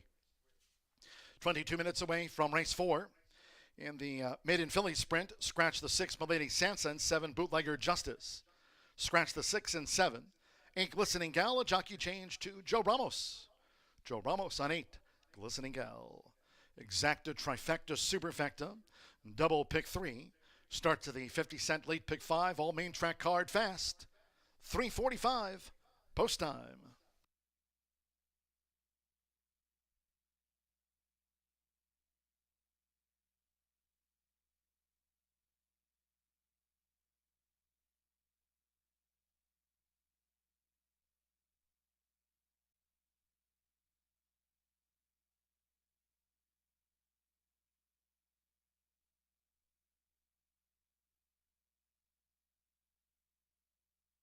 They're in the gate. They're off. Tappan Town hopped in the air, drifts back to last. Wizard of Yester, sharp away for Adam Beskiza. Right there is Mess Hall in the green cap, with on the outside Midnight in Finley as they enter the first turn. Jonathan's Song and Tappan Town is last of the 5 as they round the first turn. It's Wizard of Yester has locked up the lead. Wizard of Yester nicely out in front, leads here by a length and a half. Mess Hall pursues for Chris Landeros, running second by 2. Juan Machado and Jonathan Song and the Rigney Red vying for third, with Midnight and Finley who's alongside for Joe Ramos, and with Fernando de la Cruz. Tappan Town trails the maiden quintet as they go up the back of this fast track, the quarter in 23.69 seconds. First time starter, Wizard of Yester allowed to dictate terms. An easy lead this for Wizard of Yester, who leads Town. Mess Hall remains second and close up. With on the outside, Midnight in Finley. In the orange cap, joined toward the inside by Jonathan Song, who's looking for a gap there. Jonathan Song needs a way through inside of Horses, and Tapatown trails 6 lengths from tip to tail, and Wizard of Yester still controls the pace. Clocked a half mile in 49.08 seconds. Mess Hall's been right there with the front runner, along with Midnight and Finley, who's now making 3-path progress as they line up for the quarter pole. Jonathan Song is right there. So Jonathan Song tipped to the outside by Luan Machado for a bid. And Tapatown is the one detached as these maidens come for home after 3 quarters. In 1 minute 13.77 seconds, Jonathan Song sweeping to the front as Wizard of Yester kicks with Jonathan Song for the final 16th. But with Luan Machado, the son of Practical Joke, has gained the upper hand and is pulling away Jonathan Song. Third time will be the charm for Jonathan Song, who scored by 4.5 from Wizard of Yester, who stayed on to run second in front of Midnight and Finley, then Messel. They're in the gate. Then Rolf.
2025 Global Symposium on Racing.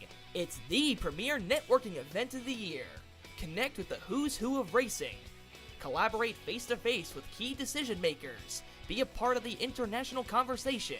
Discover the latest technology and innovation. Join us December 8th through 10th. Register at racingsymposium.com.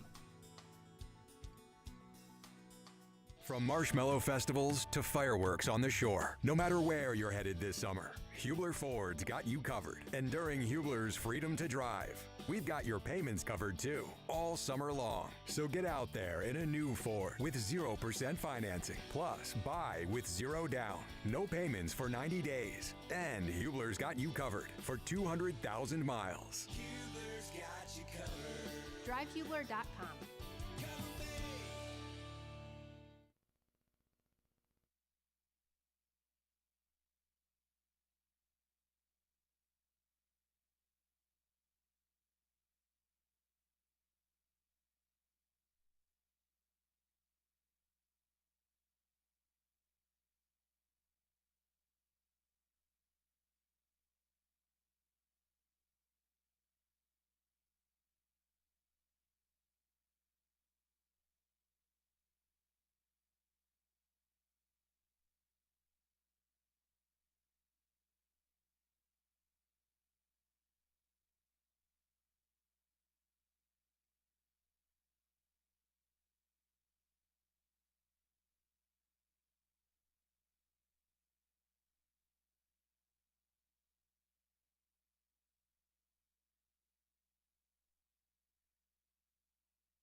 We're 10 minutes to the fourth race here at Horseshoe Indianapolis. 3-year-old maiden special weight. Couple of horses out of here, 6 and 7. Ramos is on the 8. Just want to give you an update. We will have some jockey changes. I think maybe you guys saw him walk out of the jocks quarters, so he did walk out, but he's probably sore. He's going to take off the 6th, 7th, and 8th. So we'll have some announcements for those. I'm sure he's just, sore and playing it safe. I don't blame him at all. The fourth race here is another maiden, a 3-year-old maiden, as I said. I'm going to go with the 1, and then I tried to find some long shots underneath because I thought the 1 would be a favorite. Right now it's the 4, who I like a little bit, but I put the 2 in with it. I thought we were going to get a little bit more on the 2, but it's 9-2 right now, and my 5 got bet down to 9-1. Scratches, it happens. The 1, though, Sia, Would Wanna Be Ya, which was like my favorite comeback when I was in elementary school. Flo is here, Florent Giroux, a 3-year-old filly by Into Mischief. 'Tis Wonderful. is the grandsire. A little bit of Tis Now mixed in there, my favorite. And this one, she's trained by Brian Lynch, and she's making her 5th lifetime start. Now, 3 of the 4 have been really nice races. Just a neck last time. I mean, talk about improving horse as a dangerous horse. Even had ran on the slop. So I loved the one this morning when it was raining and I was handicapping. But of course, it always kind of changes up. But not only that second by a neck was an 85 Brisnet speed figure going today's distance. And just like I said in the last race, the 2 had an 80 and ended up winning there with Luan Machado aboard. I think this might be kind of a similar thing. Flow comes into ride, which you always got to take into consideration. And was the beaten favorite last time. But if these races are any indication as to what's going to happen, I think this one's a winner. And we're sprinting on the inside. The rail has a good percentage. Brian Lynch is 22%. Okay, wait, never mind, you guys. Eric Smith, the stewards just texted me and said he changed his mind. He was a little sore, I guess, but he's okay. So he's back on all his mounts. He had a change of heart, as he says. So, yeah, he's okay. He probably just, wanted to make sure he was all right. So he is going to be on his mounts here today. The 2 is who I'm going to go with next at 9-2, Fernando de la Cruz, aboard for Brad Cox. The 2, Elamaya, is a 3-year-old filly, and she is by Roaton, this one, making her 3rd lifetime start, and she's coming from Aqueduct. She ran on March 15th, so she's had a little bit of time off. It's 4 months, to be exact. She's switching to Fernando as well. She's dropping a class. Look at these $100,000, $80,000 maidens. And she also flashed some really nice speed in both her races. Her debut was really the best one. I'm not really sure what happened. It says she kind of got out into the 3 pass at the 3/16th there. But that Saratoga race was really nice. And they're going to bring her here to Indiana. I think she's going to like it. And then I went with the 5. And this is another one that I was looking at breeding, and I thought, oh, maybe she'll like the off track. But we're fast now, so I'm still going to go with this one. She was well bet in her debut, and she's running on Lasix for the first time. Vico Manser, obviously by Vacoma. So I'm going to go 1, 2, 5 here as the jockeys get the leg up, and horses are heading to the track for the 4th race. Good luck.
Maiden filly stepping onto the track now for the 4th race.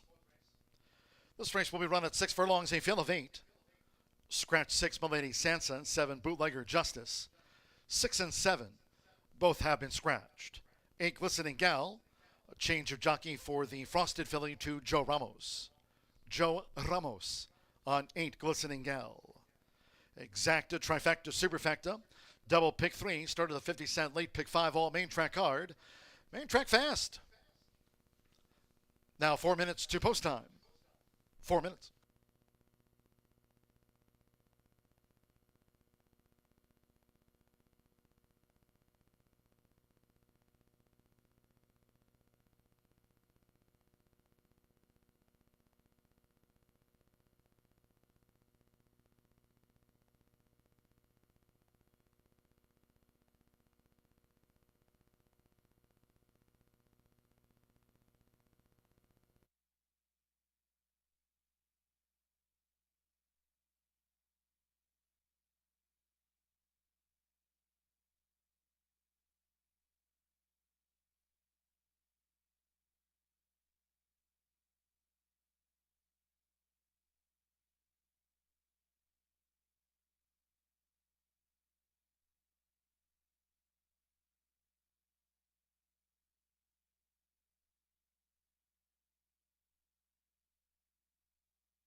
2 minutes to post.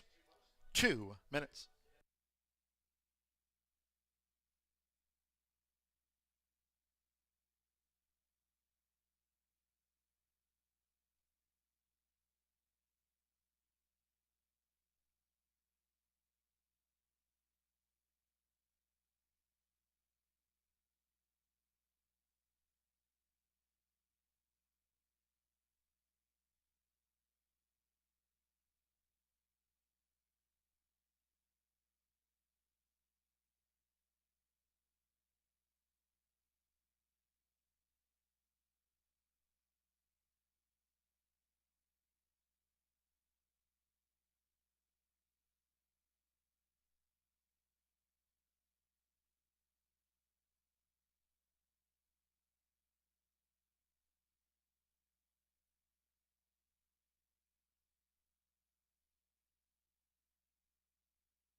We're less than 1 minute away from post time.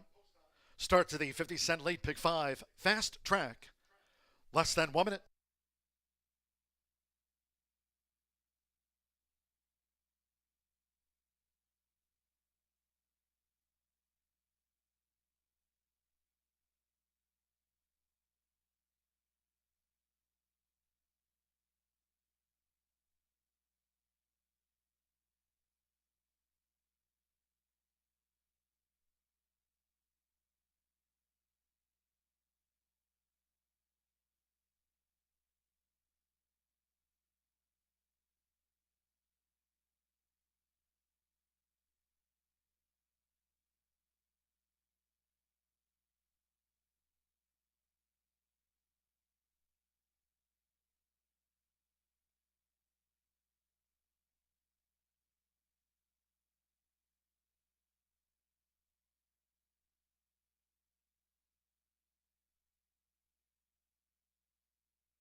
The horses are approaching the starting gate.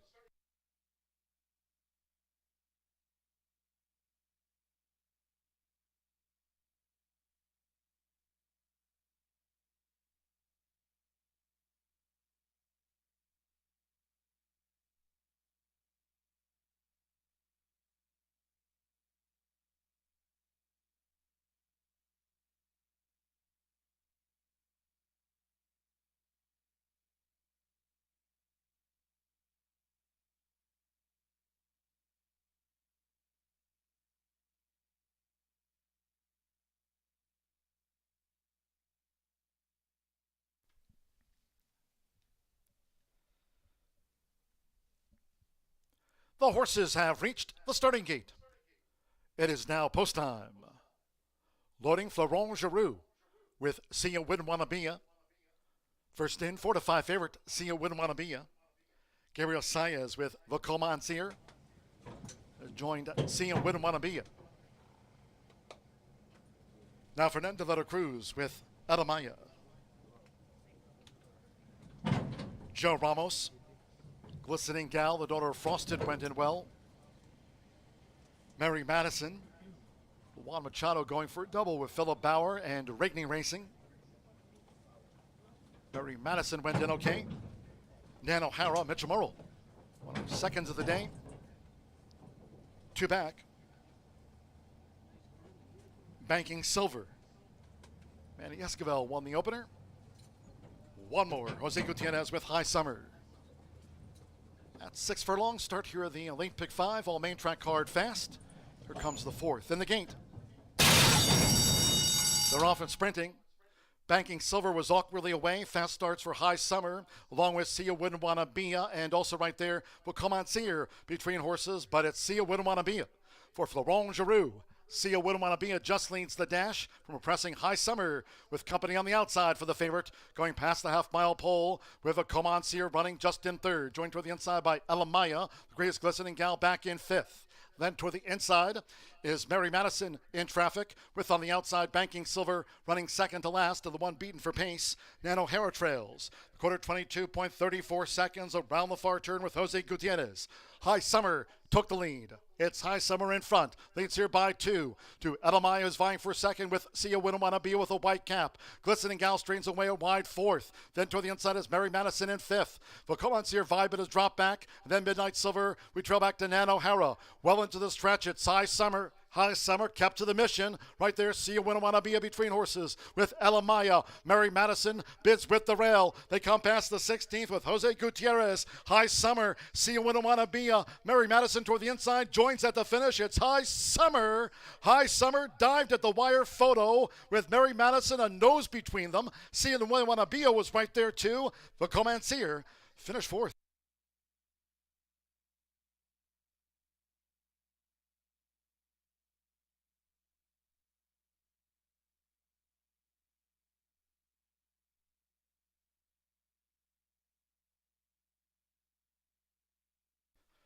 $111.13. Made in Philly Sprint, $111.13. This is a win photograph. Hold all tickets.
We're still standing by for the result of the photos after the Made in Philly Sprint.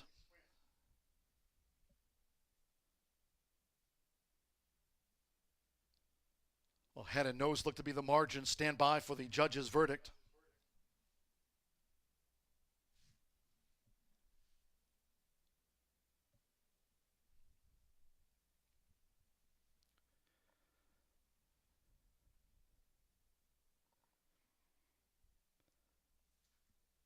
$10-3-1-5 posted on the tote. 10. High Summer. 6-1 gets the result.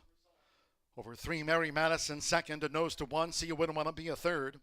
5, the Comansier fourth. 10-3-1-5. In the Murphy Trailer Sales winner's circle, the 10 High Summer with Jose Gutierrez. High Summer is a 3-year-old bay filly by Summerfront, out of Exaggerated by Blame. For William J. Wargel and trainer Gennaro Garcia's Southwest Racing Stables Incorporated, High Summer gets off the mark in her 13th run, takes the maiden filly sprint at 6-1.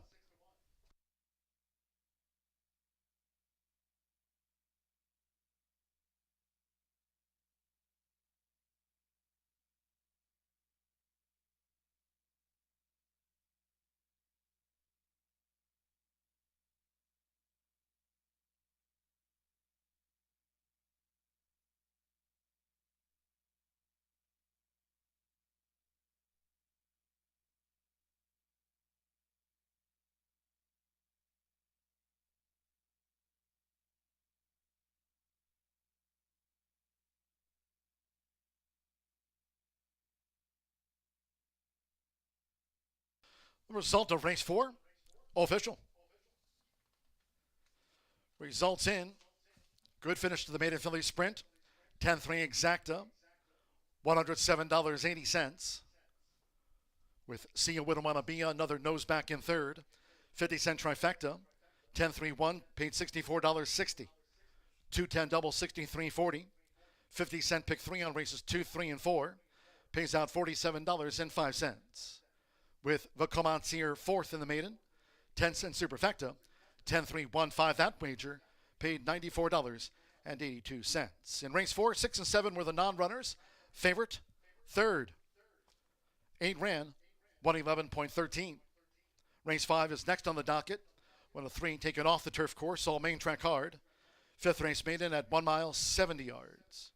Scratch the 4, no apologies. 6 total class. Take out 7, Mischief Lily. Scratch the 8, Perfect Snow. 10, Monsoon Dancer. 11, Cedrado. 12, Acoustic Cat. And scratch 13, Lead the Way. There's no $1 horseshoe hat trick all turf pick 3 today. No superfecta on race 5. Scratch 4, 6, 7, 8, 10 through number 13 all have been scratched. 2, Turn Up the Sunshine. Corrected weight, Wave the Bug 120. Irving Moncada rides 2, Turn Up the Sunshine. No allowance, 120 corrected weight. Exacted trifecta, double pick 3. Starts at the $1 late pick 4, daily presented by Itoba. All main track card, and we're fast. Post time 4:18.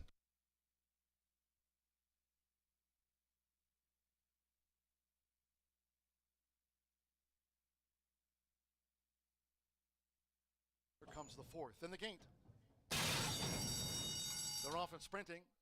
Banking Silver was awkwardly away. Fast starts for High Summer, along with Sia Widowanabia, and also right there will Comancier between horses, but it's Sia Widowanabia. For Florent Giroux, Sia Widowanabia just leads the dash from a pressing High Summer, with company on the outside for the favorite, going past the half-mile pole, with a Comancier running just in third, joined toward the inside by Elamaya, the greatest glistening gal, back in 5th. Then toward the inside is Mary Madison in traffic, with on the outside Banking Silver running second to last, and the one beaten for pace, Nano Hera trails. Quarter 22.34 seconds around the far turn with Jose Gutierrez. High Summer took the lead. It's High Summer in front. Leads here by 2. To Elamaya is vying for second with Sia Widowanabia with a white cap. Glistening Gal strains away a wide 4th. Then toward the inside is Mary Madison in 5th. Vacomancier Vibe has dropped back. Then Midnight Silver. We trail back to Nano Hera. Well into the stretch. It's High Summer. High Summer kept to the mission. Right there, Sia Widowanabia between horses with Elamaya. Mary Madison bids with the rail. They come past the 16th with Jose Gutierrez. High Summer, Sia Widowanabia. Mary Madison toward the inside, joins at the finish. It's High Summer. High Summer dived at the wire photo with Mary Madison, a nose between them. Sia Widowanabia was right there too. Here comes the 4th.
you try and give them the best opportunity. And I don't know so much that it's just because it's girls, but you try to empower women because it is a very tough business.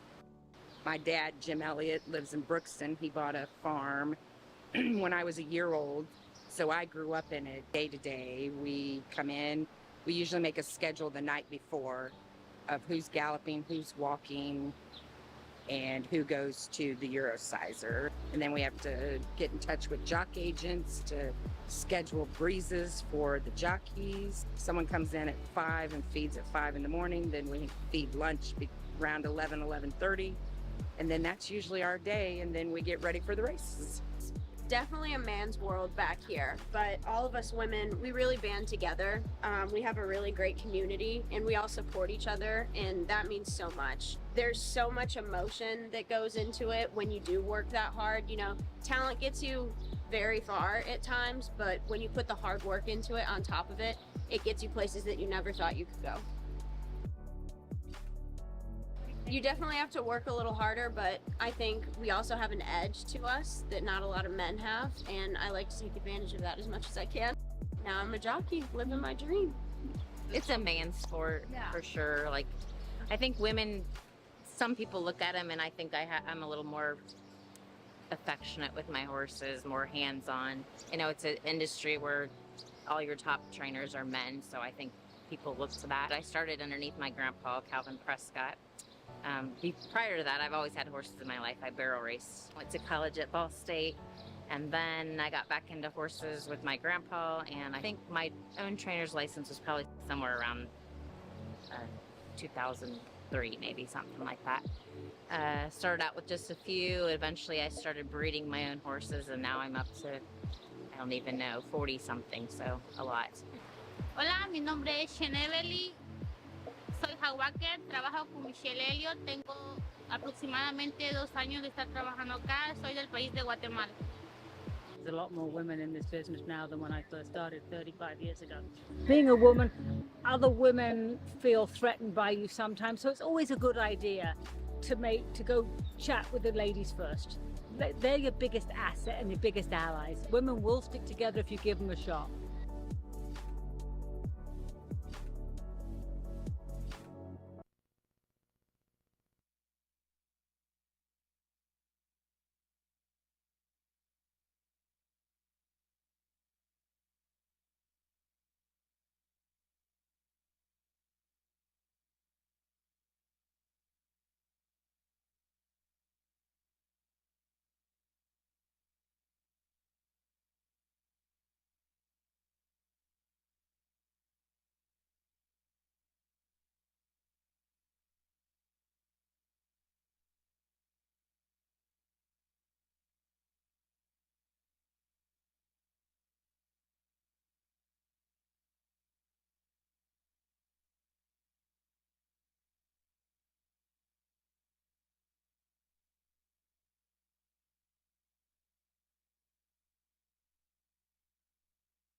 We are 9 minutes to the fifth race here at Horseshoe Indianapolis.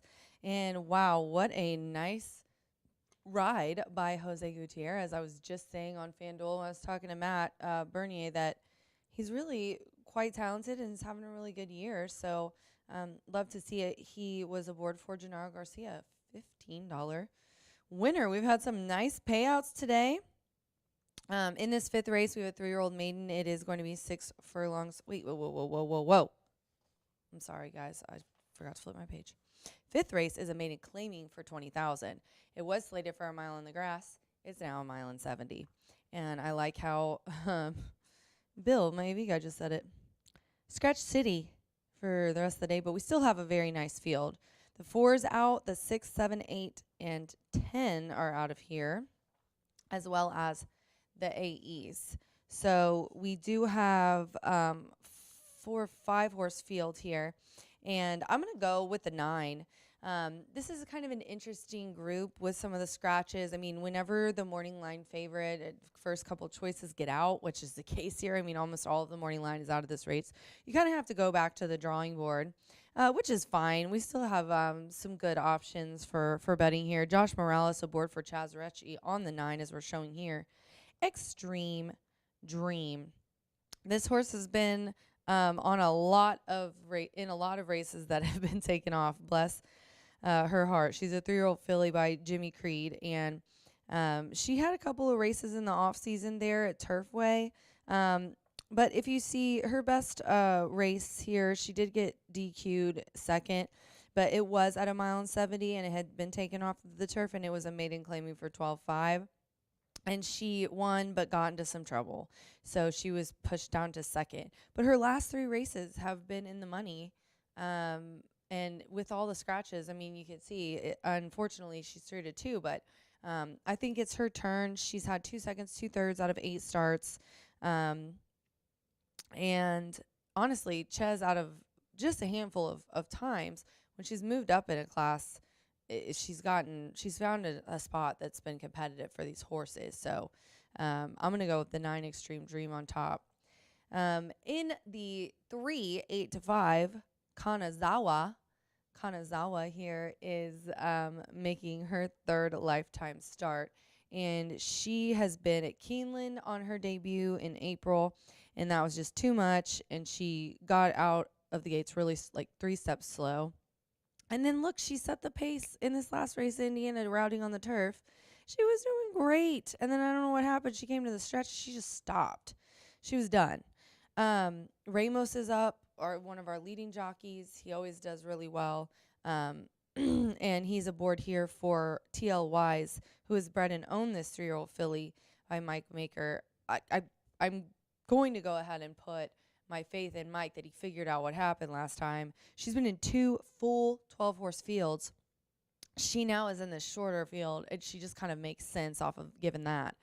And then the 5, we're also going to go to round out my trifecta. Also, just note for the 3, Maker's also 21% when he goes from straight maiden to maiden claiming. It's a big drop. That's a key drop when you go from a straight maiden to a maiden claiming. Air Force Thunder is who we're going to round it out with. And let's look here at the board. 2-1. Not far behind there. Gennaro looking for 2 in a row. I always note when he co-owns them. Jose Gutierrez aboard from as well. Can Jose and Gennaro make it back-to-back wins? This one's kind of, 0 for 11. What are you going to do? 2 wins, 2 seconds and 2/3, and has been doing well on and off track as well recently. So we are fast. It's drying out for sure, but that did go into consideration, obviously, for me earlier. But I'm going to go with Chaz on top. Chaz Recchi, she's got a really nice filly, I think, here in Extreme Dream. And right now, your 8-5 favorite. Good luck.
The horses stepping onto the track now for the fifth race.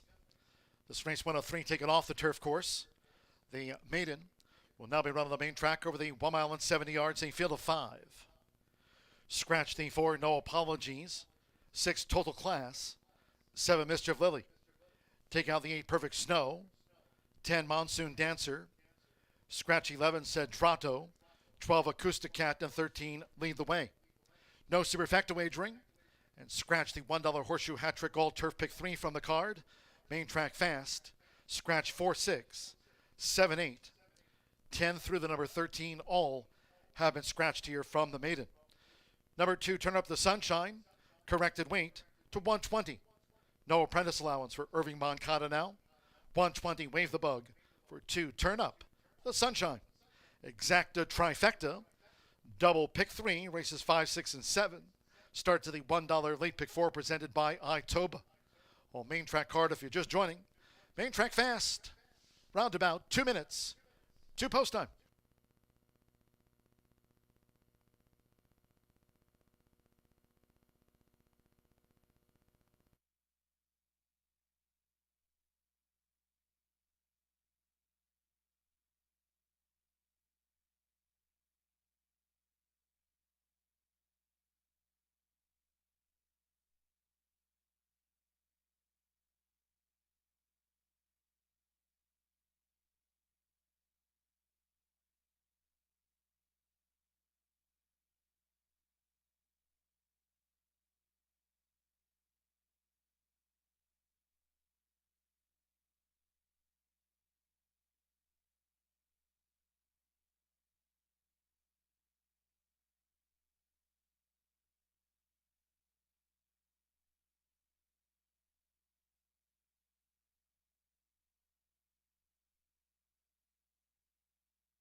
Less than 1 minute to post time.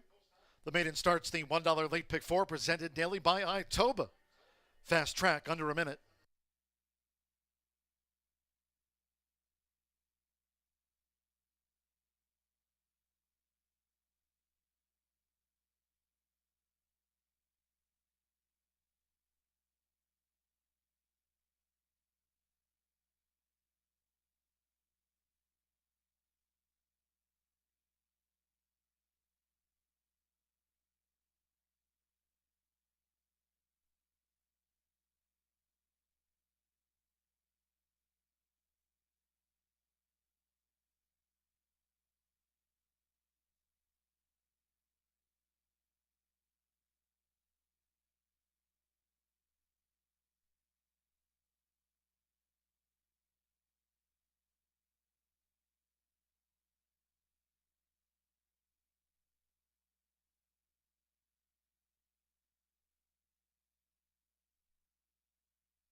The horses are approaching the starting gate. Going down to the 1 mile 70 yards main track start for the maiden.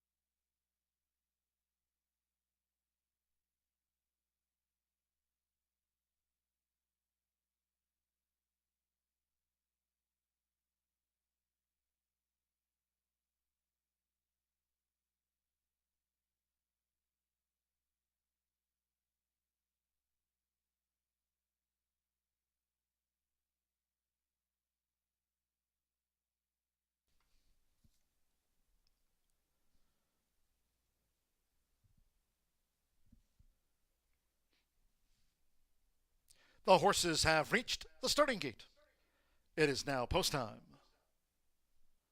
They're going in. Joel Albornoz with Very.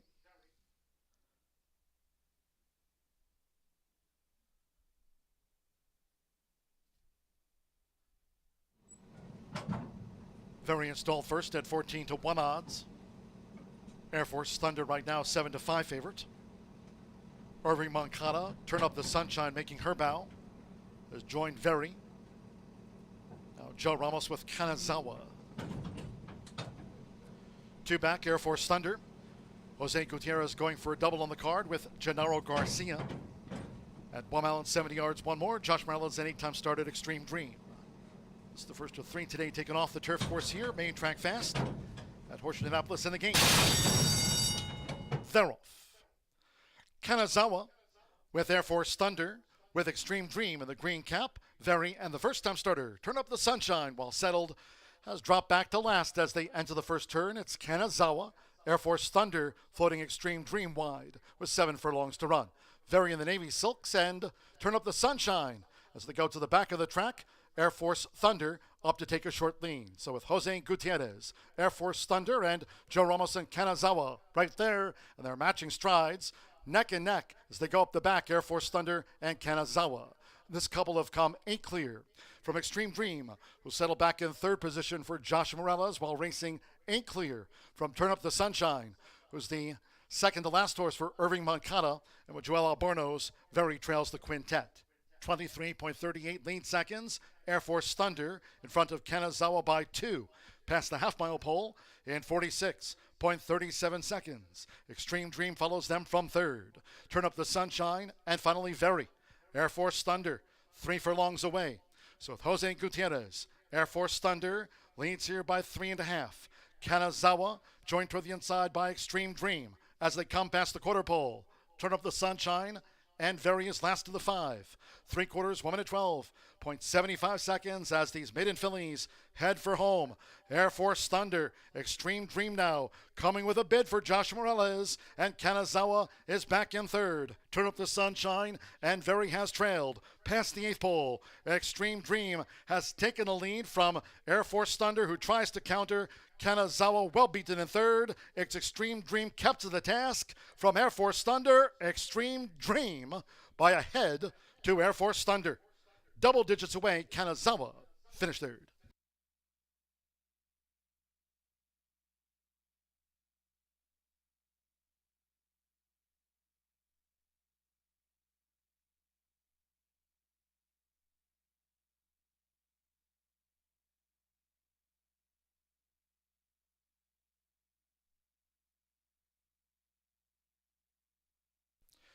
$146.50.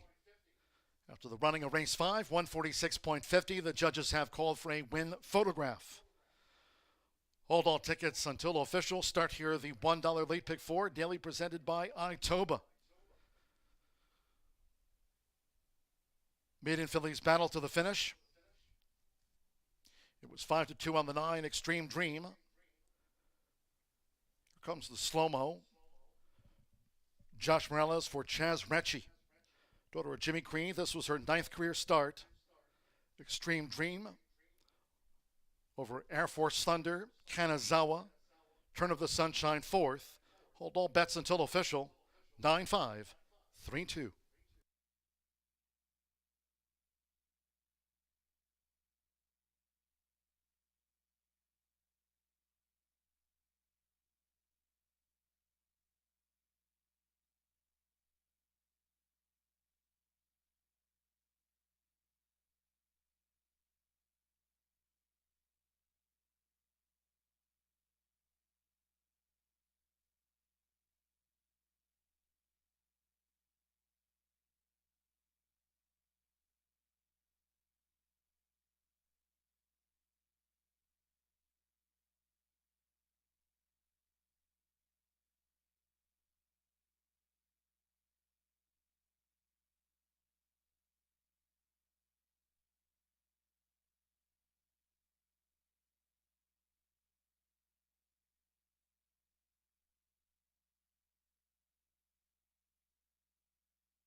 Stepping into the Murphy Trailer Sales winner circle, number 9, Extreme Dream, with Joshua Morales. Extreme Dream is a 3-year-old chestnut filly by Jimmy Creed. Out of the Orb Mare, Exorbitance, Chaz Ratchie trains for Josh Eccles and Kimmel Chin's Chin Dynasty.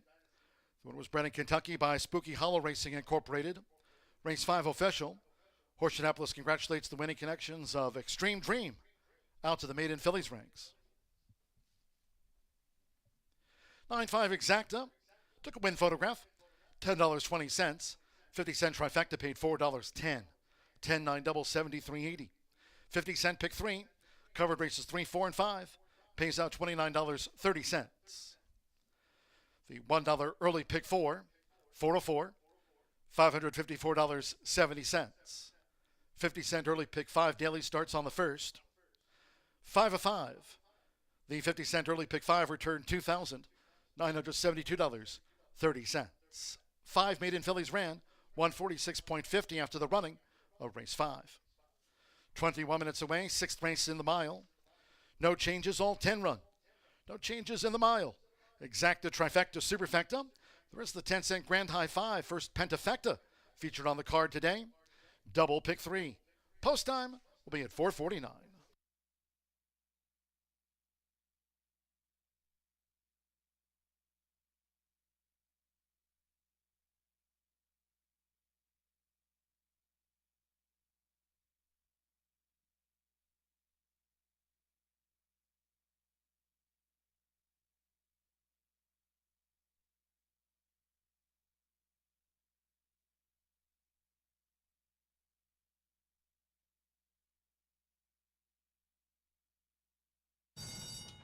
They're off.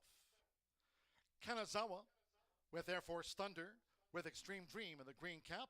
Very and the first-time starter Turn Up the Sunshine, while settled, has dropped back to last as they enter the first turn. It's Kanazawa, Air Force Thunder, floating Extreme Dream wide with 7 furlongs to run. Very in the Navy Silks and Turn Up the Sunshine as they go to the back of the track. Air Force Thunder up to take a short lead. So with Jose Gutierrez, Air Force Thunder, and Joe Ramos and Kanazawa right there, and they're matching strides, neck and neck as they go up the back, Air Force Thunder and Kanazawa. This couple have come 8 clear from Extreme Dream, who settled back in 3rd position for Josh Morales, while racing 8 clear from Turn Up the Sunshine, who's the second to last horse for Irving Moncada, and with Joel Albornoz, Very trails the quintet. 23.38 lead seconds. Air Force Thunder in front of Kanazawa by 2. Past the half-mile pole in 46.37 seconds. Extreme Dream follows them from 3rd. Turn Up the Sunshine, and finally Very. Air Force Thunder, 3 furlongs away. So with Jose Gutierrez, Air Force Thunder leads here by 3.5. Kanazawa joined toward the inside by Extreme Dream as they come past the quarter pole. Turn Up the Sunshine, and Very is last of the 5. 3/4, 1 minute 12.75 seconds as these maiden fillies head for home. Air Force Thunder, Extreme Dream now, coming with a bid for Josh Morales, and Kanazawa is back in 3rd. Turn Up the Sunshine, and Very has trailed past the 8th pole. Extreme Dream has taken a lead from Air Force Thunder, who tries to counter. Kanazawa well beaten in third. It's Extreme Dream kept to the task from Air Force Thunder. Extreme Dream by a head to Air Force Thunder. Double digits away, Kanazawa finished third.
small field in race 5, but a minor upset comes home to score at 5-2. Only a 5-horse field, but you did get your third choice home, a winner to kick off that Itoba pick 4. We'll start anew with a pick 3 in here for race number 6, the upcoming 6th race in 10 minutes. No scratches, no changes for 3-year-old fillies, all bred in the great red state of Indiana. Allowance competition in here, 1 mile on the dirt in here. And I happen to fancy a horse who I believe is going to be Lone Speed. May get pressed a little bit by the 3 or the 10, but Jay's Naughty Kitten certainly ran admirably last time out. It was the first time going around 2 turns on the dirt. Had previously tried it on the turf and made a nice middle move to hit the lead midway through that turn, and ultimately tired in the final strides. That final 16th of a mile was not good for Jay's Naughty Kitten and the backers. In fact, they went from looking like a winner opening up at the top of the lane to missing the board completely. It wasn't a huge boat of confidence. However, this will be the second time going this distance, and I think has tactical early speed. Doesn't always need the lead, and showed last time out they can sit behind Speed and make one run into it. Fernando de la Cruz, always one of our leading riders here at Horseshoe Indianapolis, looking to improve on his 20% win rate.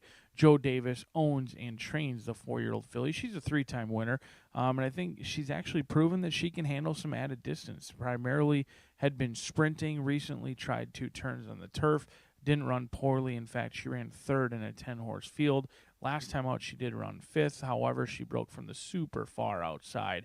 The saddlecloth post 13 doesn't get much use elsewhere, but it gets plenty of usage here at Horseshoe Indianapolis, something that bettors should always rejoice about. But this 3-time winner looking for her 4th victory in start number 20, and I think she just has a tactical advantage over much in this field. If no one wants to go to the lead, she can be the pace setter. She's won on the front end sprinting. I think she can do it again in here, and she's proven that she can handle the distance as well. There's plenty of upside with your current favorite at 5-2, but down on the inside, and a perfect segue, is Red Hot Justice. The opposite of Jay's Naughty Kitten, Red Hot Justice is likely to come from the back of the pack. Now, in her younger years, this 5-year-old mare used to show tactical speed. Recently, she's become a 1-run closer, and that was evident last time out on July 17th. In fact, they exit a common race, and Red Hot Justice did beat home the top selection in this spot, but still missed the board, was closing into it, needed a couple of more jumps for the win that day, but here Kitty Kitty snuck away, but Red Hot Justice was absolutely rolling. And speaking of rolling, Ray Paquette and their gang have been rolling recently. They got off to a chilly start, unusual for that outfit, but they have certainly been heating up here recently. Red Hot Justice should get some pace to chase with the 3, 7, and 10, and you get the plenty capable reinsman in the saddle.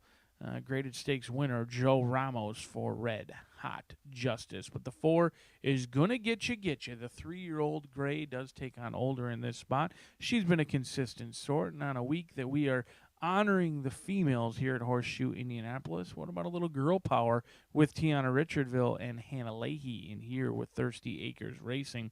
I mentioned being consistent. This is a horse who's banked just over $60,000. She had an okay season as a 2-year-old. She did finish her 2-year-old season as a maiden, didn't get much love, but recently this year she's gone through the maiden special weight event. She's taken on winners, finishing 3rd and 2nd last time out. I did think she looked like a winner and was likely a deserved winner against Here Kitty Kitty. Maybe a little bit of hang last time out, but I'm not so concerned or quite yet ready to label gonna get you as a hanger by any means, because when this one did win the maiden breaking score, they opened up by 9.5 lengths. So certainly just hung a little bit last race, refused to go by late, ran a huge race that day, and certainly fits with this group in here for Hannah Leahy and Tiana Richardville. Maybe a hunch play on a week that we're honoring the women in horse racing here at Horseshoe Indianapolis. Gonna get you, deserves a look at 4-1. But I'm all about Jay's Naughty Kitten trying to play on the front end in this spot. 5-2, a wide open, excellent betting opportunity. Whether you're a horizontal or vertical player, it's certainly a race that you want to dive into and take advantage of some of those low takeout opportunities and some wide open betting here coming at you next.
The horses stepping onto the track now for the 6th race.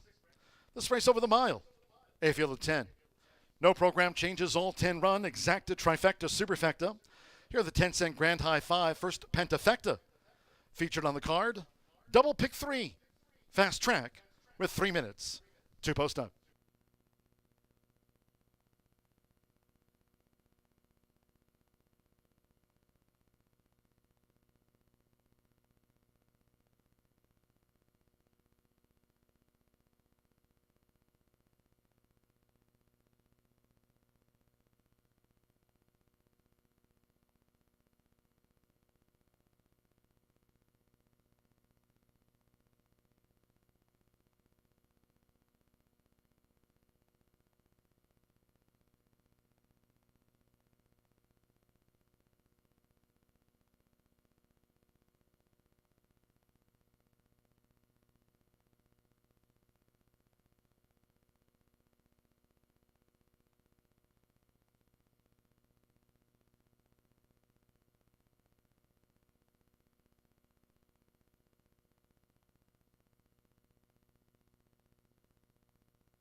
The horses are approaching the starting gate.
The horses have reached the starting gate. It is now post time. Loading for the mile. Rodney Prescott with She's a Whirlwind. First in, Joe Ramos with Red Hot Justice. Fernando de la Cruz, here's James Naughty Kitten. Alberto Burgos with No Trust. No Trust went in okay.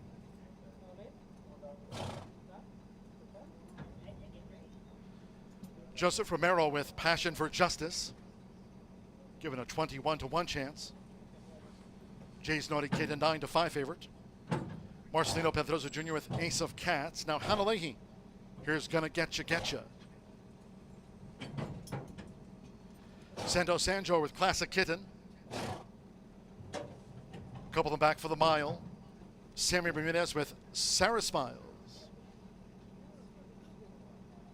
Jay's Naughty Kitten, 8-5 favorite. 3-1, Gonna Getcha Getcha. It's 5-1, Sarah Smiles, and one more. Luis Contreras with Midnight Caper.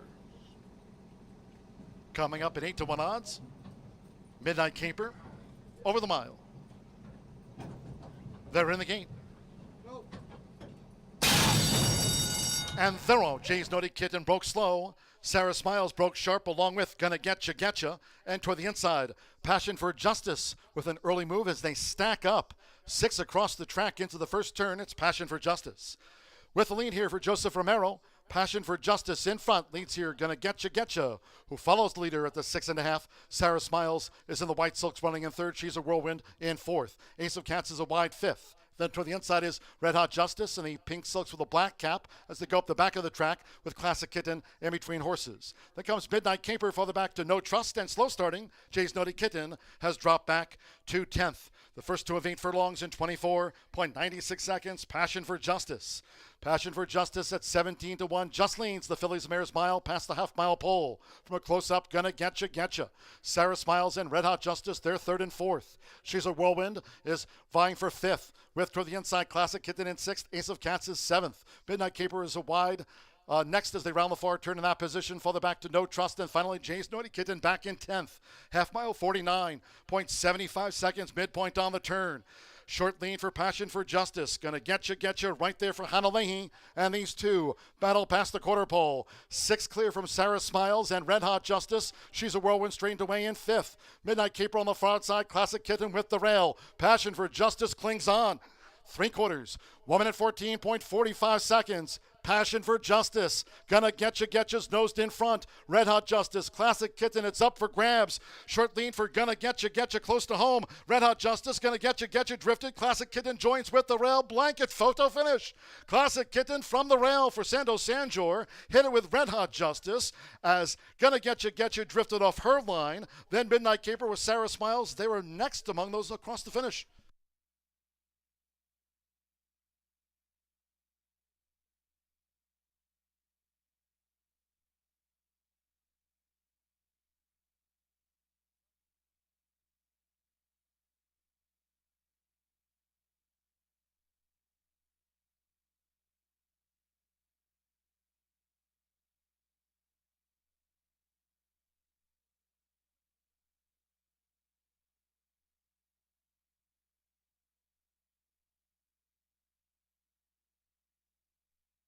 141.69 photo finish. Phillies Mares Mile. Here's the slow-mo photo. Nose to nose to nose. Photo finish.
Nine one 410 39 Classic Kitten. 5-1 first. Narrow margin of victory over 1 Red Hot Justice. At 9-1 Just Missed. A nose to 4 Gonna Getcha. 4-1 third. 10 Midnight Caper fourth and 3 Passion for Justice fifth for the Pentafecta. In the Murphy Trailer Sales winner circle, the 9 Classic Kitten was Santos Anjor. Classic Kitten is a 4-year-old chestnut filly by Charming Kitten. Out of the Proud Citizen Mare. Classic Connect, trained by Jose Casares for Normando Jimenez Racing Stable LLC. Horseshoe Indianapolis congratulates the winning connections of Classic Kitten. Just gets the victory at 5-1.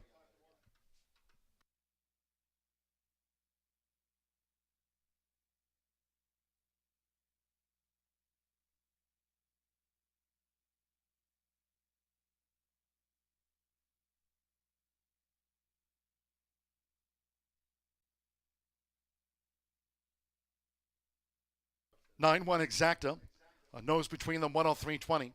50-cent Trifecta, 914. The 10-cent Pentafecta with Passion for Justice back in fifth. Paid $1,138.10. 50-cent pick 3 on races 4, 5, and 6. Pays on 10 with the 9 with the 9. The 50-cent Trifecta, $113.15. 9-9 double paid $44.40. 10-cent Superfecta, $179.96. 50-cent pick 3, $113.85. And that 10-cent Grand High 5 pays out $1,138.10. Midnight Caper ran fourth. Passion for Justice was fifth. 9-1, 4-10-3, the official. 141.69.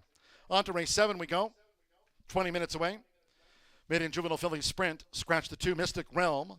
The 4 Al Muhira. Take out the 8 Stern Lady. Scratch 10 Scripted Love. 13 Missy Moosey. Scratch 14 Cardiff Reef. 15 Need More Cowbell. And the 16 Silver Curlin. 5 furlongs main track. Scratch 2-4, 8-10. 13 through the number 16 all have been scratched. 5 double and drop, a jockey change to Jose Gutierrez. Has a win on the card. Jose Gutierrez on 5 double and drop. The 11 Celestial Harmony, the jockey Alberto Burgos, riding 11 Celestial Harmony. Exacta, Trifecta, Superfecta, 10-cent Grand High 5, Pentafecta wagering, double, final pick 3 of the day, Fast track, post time, 5:21.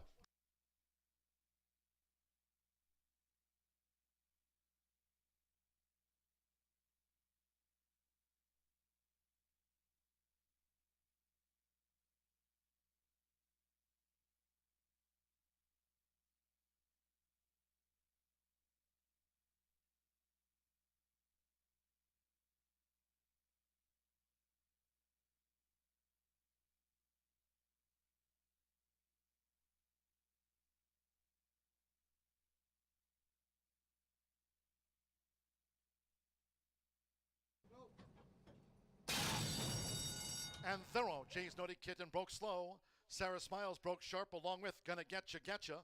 And toward the inside, Passion for Justice with an early move as they stack up. 6 across the track into the first turn. It's Passion for Justice. With the lead here for Joseph Romero. Passion for Justice in front. Leads here Gonna Getcha, who follows the leader at the 6.5. Sarah Smiles is in the white silks running in third. She's a whirlwind in fourth. Ace of Cats is a wide fifth. Then toward the inside is Red Hot Justice and the pink silks with a black cap as they go up the back of the track with Classic Kitten in between horses. Then comes Midnight Caper farther back to No Trust, and slow starting, Jay's Naughty Kitten has dropped back to 10th. The first two of 8 furlongs in 24.96 seconds. Passion for Justice. Passion for Justice at 17-1 just leans the Fillies Mares Mile past the half-mile pole. From a close-up, Gonna Getcha. Sarah Smiles and Red Hot Justice, they're third and fourth. She's a Whirlwind is vying for fifth. With toward the inside, Classic Kitten in sixth. Ace of Cats is seventh. Midnight Caper is a wide. Next, as they round the far turn in that position, farther back to No Trust, and finally Jay's Naughty Kitten back in 10th. Half mile 49.75 seconds, midpoint on the turn. Short lean for Passion for Justice. Gonna Getcha right there for Hannah Leahy. And these two battle past the quarter pole. 6 clear from Sarah Smiles and Red Hot Justice. She's a Whirlwind straightened away in 5th. Midnight Caper on the far outside. Classic Kitten with the rail. Passion for Justice clings on. 3/4. 1 minute 14.45 seconds. Passion for Justice. Gonna Getcha's nosed in front. Red Hot Justice. Classic Kitten. It's up for grabs. Short lean for Gonna Getcha close to home. Red Hot Justice. Gonna Getcha drifted. Classic Kitten joins with the rail. Blanket photo finish. Classic Kitten from the rail for Sando Sanjor. Hit it with Red Hot Justice.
favorite doesn't participate in race number 6 and brings home a couple of price horses, 5-1 over 10-1 in there. Your second choice does settle for third in a race that fell apart right near the wire and resulted in a 3-horse photo finish, with the stewards deciding, or the placing judges deciding ultimately who was victorious in race number 6. We move along to the 7th race, now 10 minutes away. A race that was originally carded to be on the turf course, now 5 furlongs on the main track in here. A couple of first-time starters mixed in with horses with experience, and I do happen to fancy one of those firsters, a 2-year-old filly by Chance-A-Lot. Let's Chance It for Paul King, a homebred out of Translator with Aaron West, and his first call rider, Sammy Bermuda, is calling the shots. A horse who has a very nice bullet workout here on July 26th. Translator, she had one win in her career. She only raced 4 times, but she did win on debut at Monmouth. She's been pretty productive as a broodmare as well. In fact, she's produced 3 other foals aside from Let's Chance It. 2 of 3 have gone on to be victorious, and those 2 that were winners, they banked over $180,000. A couple of very nice siblings in the lines in here for Let's Chance It. The money has come in as well, 9-2, and taking some action. Now, I know 7-2 is not taking a ton of love, but when you face the likes of a Brad Cox first-time starter and you're projected to go off at 5-2, you're taking some love. This horse is very nice workouts, some very fast workouts. There's a little bit of a concern that 3 out of the past 4 workouts have been gate workouts, and now they do draw the outside post. But with a couple of scratches or a handful of scratches, that 12th post is not necessarily as much of a concern as it would be with all of the horses on the inside. But I do like being drawn to the outside versus the inside. A little bit cautious about those 3 gate workouts, although they have been very quick. 3 gate workouts in a row tells me they've been trying to correct some bad breaking instances with Let's Chance It. We'll see how this 2-year-old filly handles the gate. I know she's handling the paddock very well. The breeding's there. We'll see if the results will follow, but a horse with experience is Charcoal Queen for Thorough Crowd and Mr. CPA. Alex Ashard going to see fit to ride for Ethan West, and West has been winning all over the country. He's had plenty of winners over at Colonial.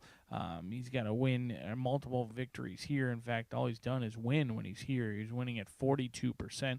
And look how this 2-year-old Cole Front filly has turned out. She only went for $7,500 at the sale at Keeneland, but she certainly looks the part down here, like how she's handling herself in the walking ring. It was interesting that she had previously been working out here, and then they shipped all the way to Colonial to run in a restricted maiden race over there. Make note of that, because it was an 8-horse field, and she took a lot of love. I mean, she went off a 3-1 in an 8-horse field. After working out consistently here, she ships back to where she would like to call home, or at least we would like to have her call home, and should be a big presence in here. 7-1. She has experience. She's a little chilly on the board right now compared to how she was on debut, but she's got an experience edge over the rest in this field, and you have to like anything Ethan West sends to our starting gates in here. 12-9 with the West boys on top for me. But Collective Beauty is taking the lion's share of the wagering in here. Fernando de la Cruz aboard our favorite in race number 6. It looks like he'll be aboard the favorite in race number 7 as well for Brad Cox. The $240,000 sale purchase, the 2-year-old filly by Collected, is out of Beautician. She's been working consistently, and I've liked the works that I was able to witness at Churchill Downs. They do look very nice. Beautician is a horse who was classy on the racetrack. She banked $636,000, including running in the Kentucky Oaks. She ran 4th that year behind Blind Luck. She's produced all sorts as a broodmare. In fact, she's produced 33% first-time out winners. Half of the foals, 8 of them have gone on to be victorious, including Preamble, a horse who won a lot early on in the career, not so much later in the career. Eclipsed Moon banked $135,000. There's Pretty Sure as well, who's just getting started in her racing career. She's done very well as a broodmare. She's produced some precocious fillies and colts in her career as a broodmare, and I think she was very good on the track as well. I mean, this is a $10,000 stud fee who drew $240,000 at the sale. Someone believes this horse should absolutely be a runner. We'll find out if they're right or wrong 5 minutes from now. I like the experience of Ethan West and the talent of what could be with Aaron West and Paul King's homebred in here, 2-year-old filly by Chancelot on top. We'll see if Let's Chance It can dance in the winner's circle as 2-year-old fillies take the main stage for the 7th race at the Shoe.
Stepping onto the track now for the 7th race.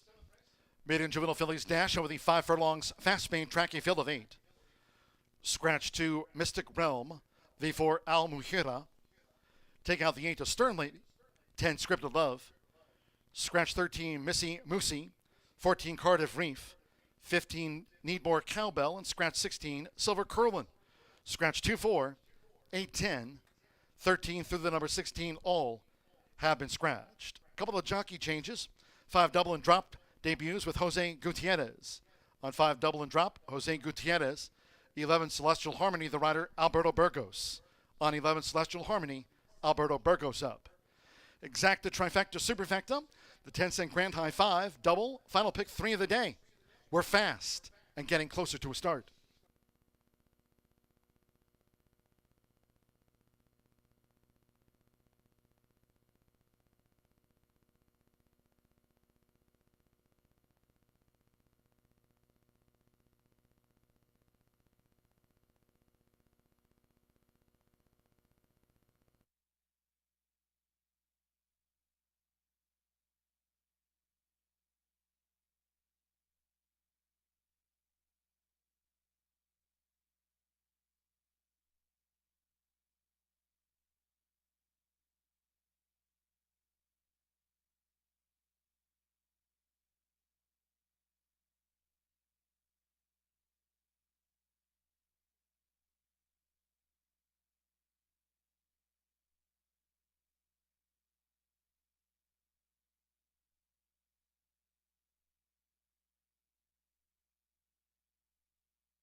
The horses are approaching the starting gate, going to the 5 furlong main track start for the maiden juvenile fillies dash. Less than a minute.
Late scratch number 3, Sable. Ladies and gentlemen, by order of the stewards, upon recommendation of the track veterinarian at the 5 furlong main track start, number 3, Sable, has now been ordered scratched. All wagers here on 3 Sable, refunds. There will be a consolation 9-3 double. 9-3 will be a consolation double. Those using number 3 Sable in a multi-race wager, you'll now receive the post-time favorite as your substitute in any multi-race wagers. Scratch number 3, Sable.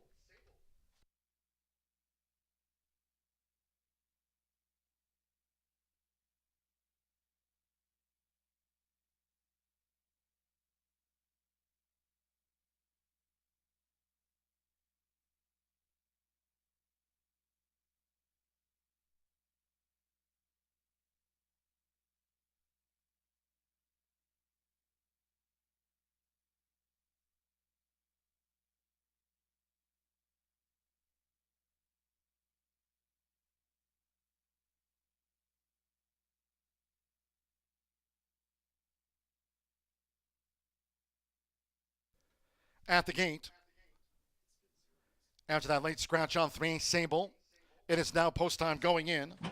Marcelino Pedrosa Jr. with Lady Blast. Chris Landeros with More Carrots making her bow. Jose Gutierrez with Dublin Drop in the black silkskin cap, now More Carrots.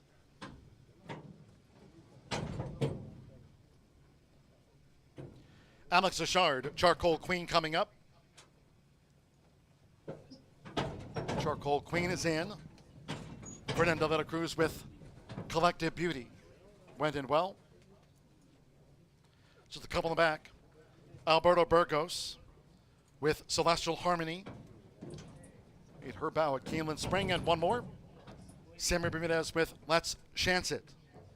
One of the 5 first-time starters, fast track. Up comes Let's Chance It.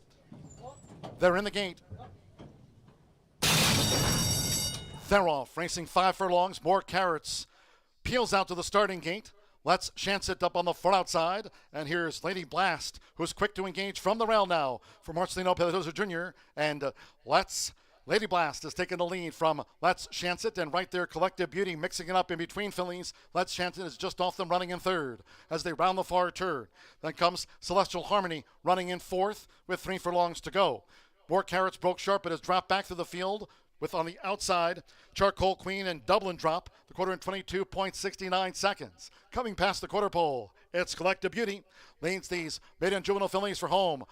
In front, it is Collective Beauty for Fernando de la Cruz, coming down toward the final furlong with a 3-length lead. Let's Chance It. Lady Blast showed speed, but has dropped back once under pressure. More Carrots now getting up into third. Lady Blast has lost ground, now back in fourth. It's Collective Beauty, this sharp newcomer. With Fernando de la Cruz, Collective Beauty looking good. 1 by 9. Second Photo, More Carrots, a nose with Let's Chance It. Photo, then Dublin Drop with Charcoal Queen. Lady Blast beat 1 home. She was Celestial Harmony, last to pull up.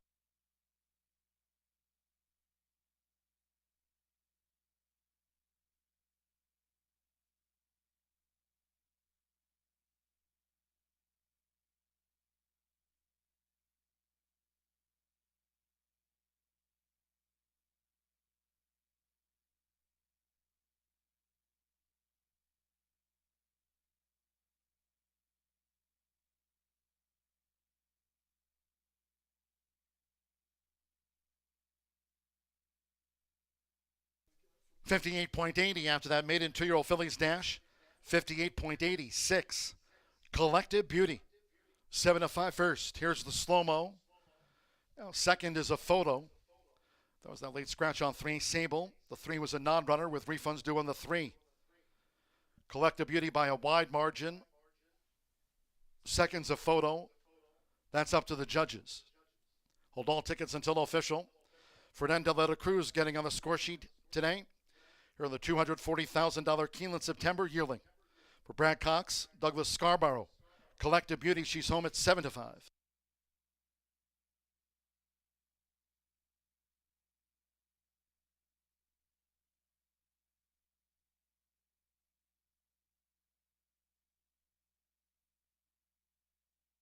The judges have posted number 12. Let's Chance It at 8-5 second and nose. Over 7 More Carrots at 5-1 third. 6-12-7. 5 Dublin Drop at 38-1 fourth, and 9 Charcoal Queen for the Pentafecta. 6-12, a nose to the 7th third, 5 in the 9 runs 5th.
In the Murphy Trailer Sales Winner's Circle, the 6 Collective Beauty with Fernando de la Cruz. Collective Beauty is a 2-year-old chestnut filly by Collected at a Beautician by DeHere. Brad Cox trains for Douglas Scarborough. The winner was bred in Kentucky by Peter J. Callahan. Horseshoe Indianapolis congratulates the winning connections. Collective Beauty takes out her bow here at Horseshoe Indianapolis.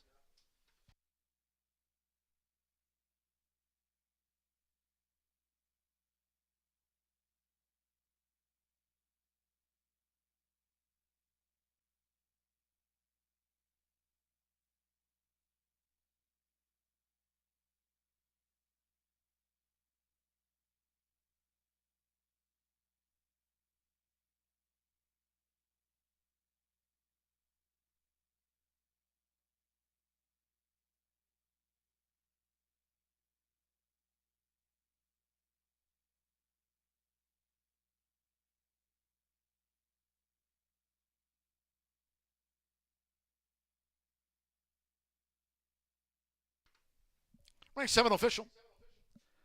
612 exacta. $13.80. The 10-cent Pentafecta paid $52.85. Charcoal Queen ran 5th. 50-cent trifecta, 612.7, $11.60. 9-6 double, $34. 9-3 consolation double, $10.40. With double and drop 4th. 10-cent superfecta, 612. 7-5 paid $26.06. 50-cent pick 3 returned $38.15. 58.80 after the maiden juvenile fillies dash. Couple more to go on the card. Race 8, one of the 3 taken off the turf course. Race 8 next over the mile and a 16th. Scratch 1 Timeless Rose, 2 Councilwoman Jilly, 4 Peacock Road, 7 Vino Rosato. Scratch 8 Sweet Enchantment, 9 Miss Temptation, and 11 Missy B. No show, no trifecta, no superfecta, and scratch the pentafecta too. 1, 2, 4, 7, 8, 9, number 11 are the non-runners. 10 Rafaela, the jockey Marcelino Pedrosa Jr. rides the 10, Rafaela. Exacta, there is the start of the double win place. Exacta, double wagering. 9th race, closing the card with the Paul Martin overnight stakes over the 350. Fast track, no wind in the 9th. Scratch 3 Apolitical Mission, 10 Arbitro, and 12 Eos Bit Chin Babe. 11 Kelly Girl draws in, breaks from post position number 9 for Kelly Girl. And the 1 checking me out, the jockey Aram Martinez. On 1 checking me out, Aram Martinez rides the 1 checking me out in the Paul Martin overnight stakes. There scratched the 3, 10, and 12. Post time 5:52.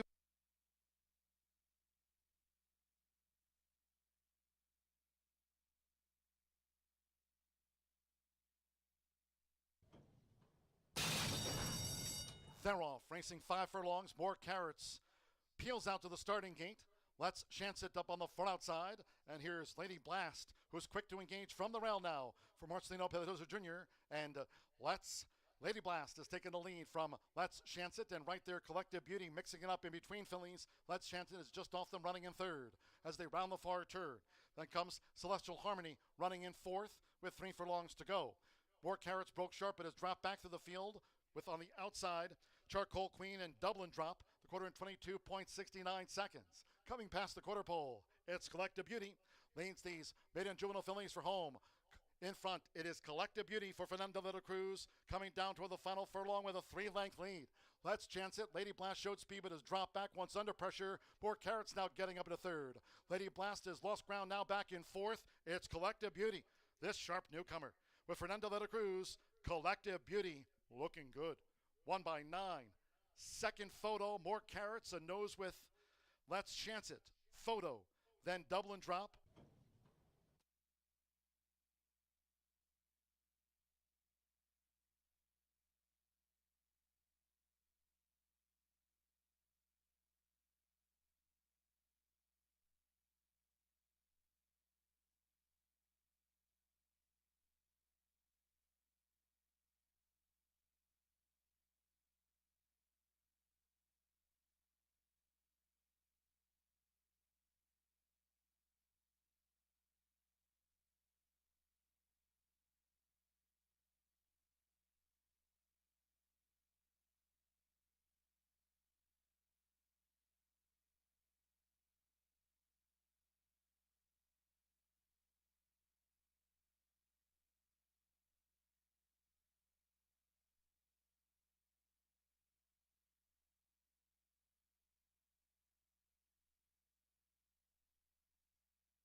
Here we are, made it to the last and final thoroughbred event before we give way to Martha. She'll take you through a stakes race here at Horseshoe Indianapolis, coming up about a half hour away at 6:15 Eastern Standard Time. But we've got one more thoroughbred event. Hopefully you're still alive in that late flyer 5 or the Itoba pick 4 as well.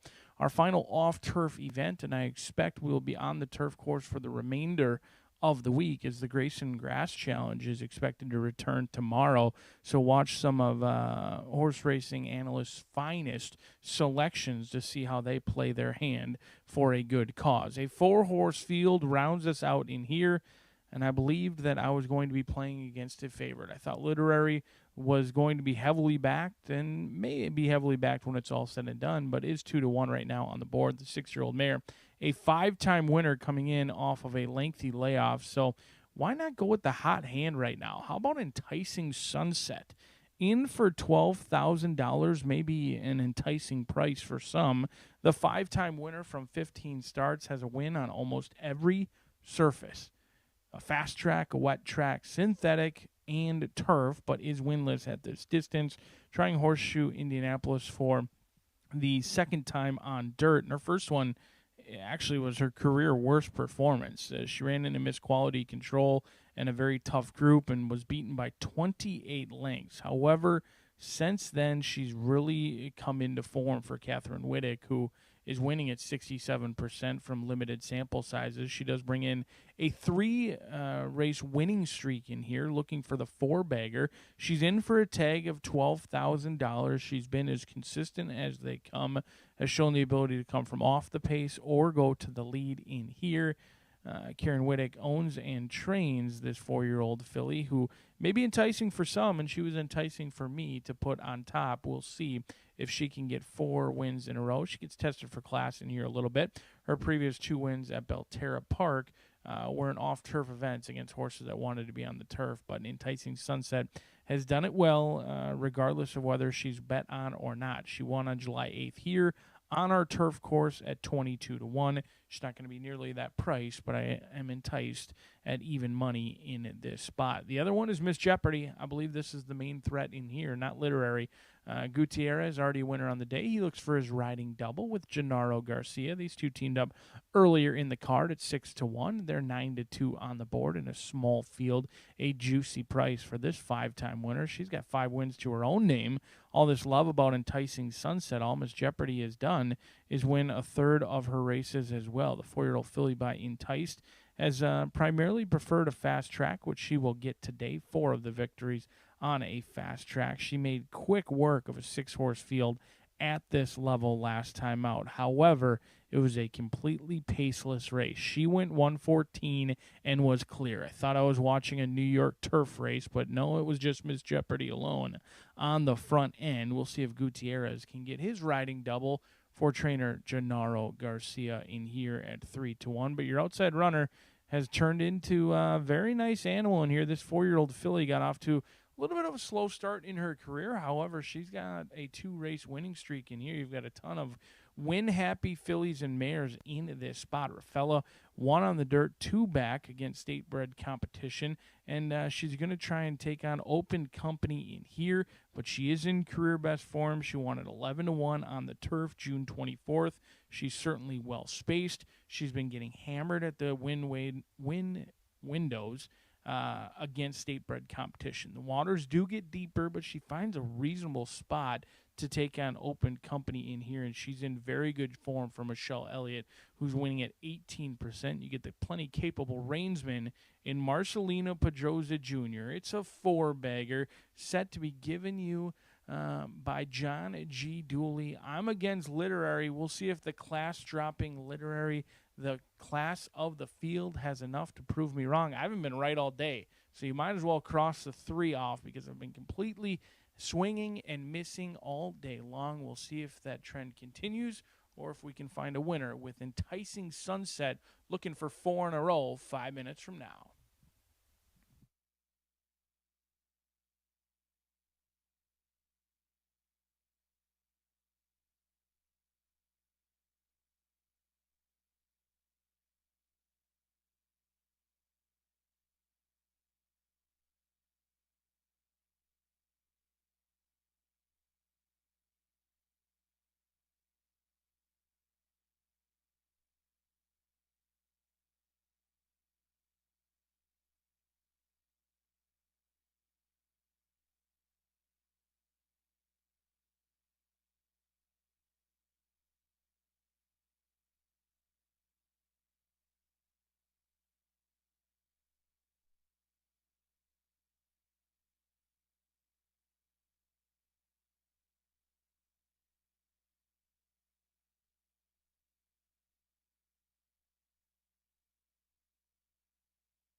The quartet stepping onto the track now for race 8.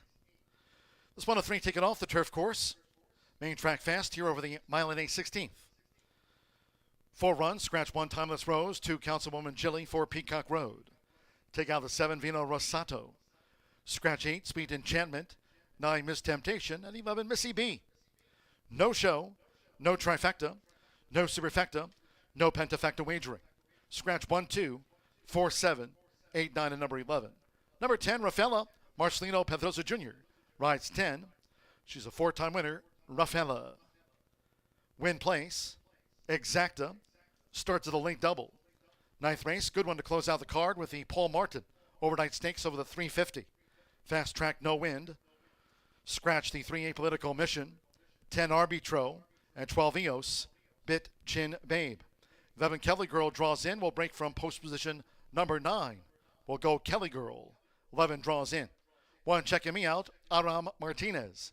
Rides 1 Checking Me Out, closing the card with the Paul Martin overnight stakes over the 350. Fast track, the Distaff, a minute away.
The horses are approaching the starting gate.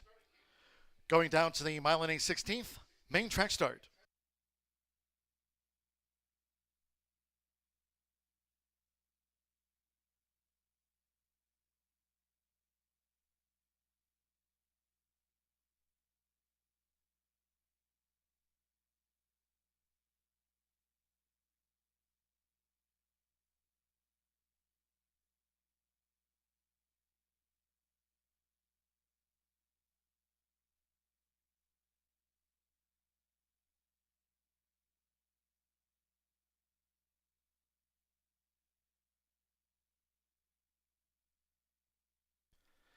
The horses have reached the starting gate.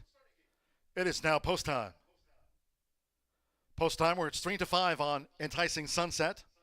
Alex Achard for Karen Winnick, first in Enticing Sunset. Miss Jeopardy, Jose Gutierrez. There's a win on the day for Gennaro Garcia. Now Literary, Mitchell Murrell on the Tuesday score sheet. One more, Marcelino Pedroza Jr. with Rafaela. Over the mile and 16th. All in. They're off. Miss Jeopardy with Literary per the inside Enticing Sunset, and Rafaela has settled back in last position. Here's Enticing Sunset. So Alex Achard, being proactive, sends Enticing Sunset to the lead. After a sharp start, Miss Jeopardy in the red cap is second and close up for Jose Gutierrez. Mitchell Murrell and Literary follows in third at the 6.5. And with Marcelino Pedroza Jr., Rafaela trails the 4 as these fillies of mare go to the back, being led by Enticing Sunset. Enticing Sunset easily dictates terms to Miss Jeopardy staying close, a length of Literary, and 2 to 3 lengths away, Rafaela remains last of the quartet. Enticing Sunset, Miss Jeopardy, Literary, and Rafaela. The quarter in 24.43 seconds, Enticing Sunset. Doing this nicely out in front for Alex Achard. Miss Jeopardy continues to keep tabs on the leader. They have a half mile to go. Enticing Sunset, Miss Jeopardy, length and a half to Literary, remains third, evenly so far. Second run of 2025 for Literary, who continues to track with just over 3 furlongs to go. Rafaela remains last. There's been no change in the order. Enticing Sunset, Miss Jeopardy, Literary, and Rafaela. Half mile in 48.49 seconds. So with Alex Achard, Enticing Sunset now on the edge of the quarter pole. Post 3/4 in 113.22. Miss Jeopardy joined out wide by Literary, who's making her bid now. Enticing Sunset into the stretch, and Rafaela has been last. With Alex Achard, Enticing Sunset with 1 furlong to go. Leads here by 4 to Literary, who's still vying for second with Miss Jeopardy. It's Enticing Sunset. Coming past the 16th, Rafaela will be last of the 4. Enticing Sunset makes it 4 in a row. 1 by 3.5 to Literary. Miss Jeopardy finished third.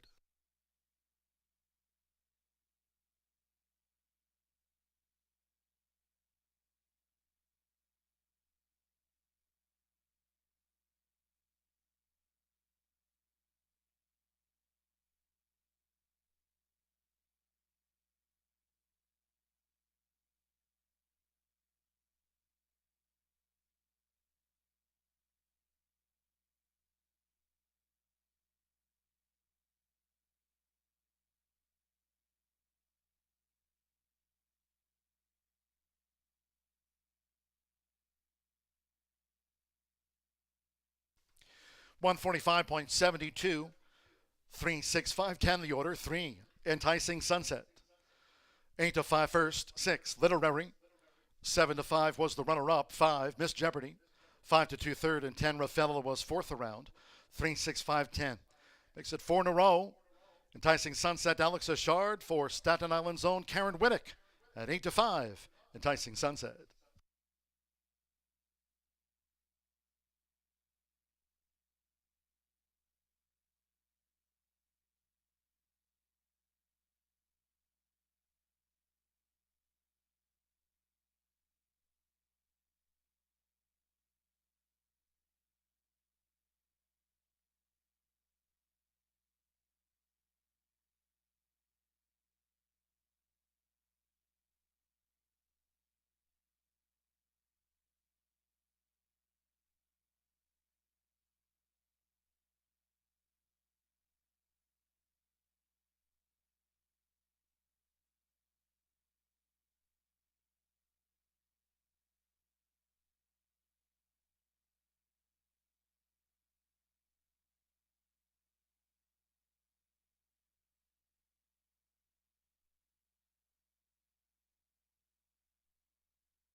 Result official.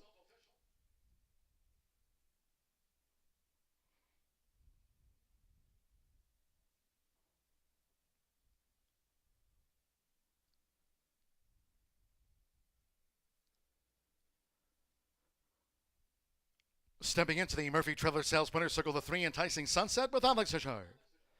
Enticing Sunset is a 4-year-old bay filly by Enticed. out of Kensho by Fusaichi Pegasus. Owned and trained by Karen Winnick. Winner 4 in a row. Horseshoe Indianapolis congratulates the winning connections of Enticing Sunset.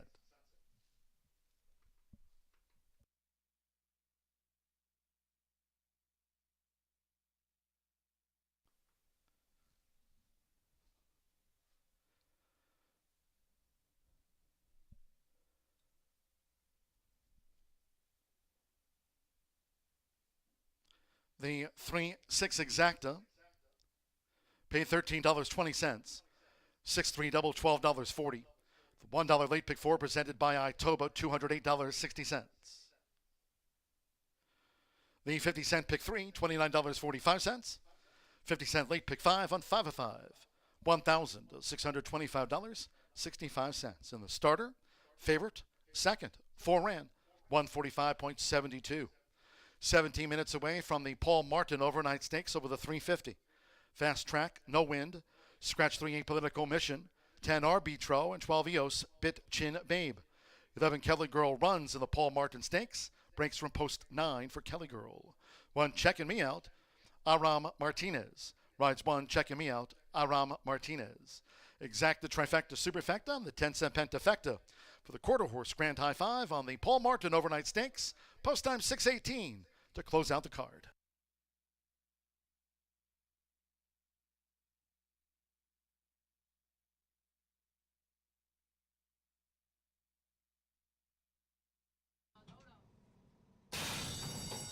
They're off. Miss Jeopardy with Literary toward the inside Enticing Sunset, and Rafaela has settled back in last position. Here's Enticing Sunset. So Alex Achard, being proactive, sends Enticing Sunset to the lead. After a sharp start, Miss Jeopardy in the red cap is second and close up for Jose Gutierrez. Mitchell Murrell and Literary follows in third at the 6.5. And with Marcelino Pedroza Jr., Rafaela trails the 4 as these fillies of mare go to the back, being led by Enticing Sunset. Enticing Sunset easily dictates terms to Miss Jeopardy staying close, a length of Literary, and 2 to 3 lengths away, Rafaela remains last of the quartet. Enticing Sunset, Miss Jeopardy, Literary, and Rafaela. The quarter in 24.43 seconds, Enticing Sunset. Doing this nicely out in front for Alex Achard. Miss Jeopardy continues to keep tabs on the leader. They have a half mile to go. Enticing Sunset, Miss Jeopardy, length and a half to Literary, remains third, evenly so far. Second run of 2025 for Literary, who continues to track with just over 3 furlongs to go. Rafaela remains last.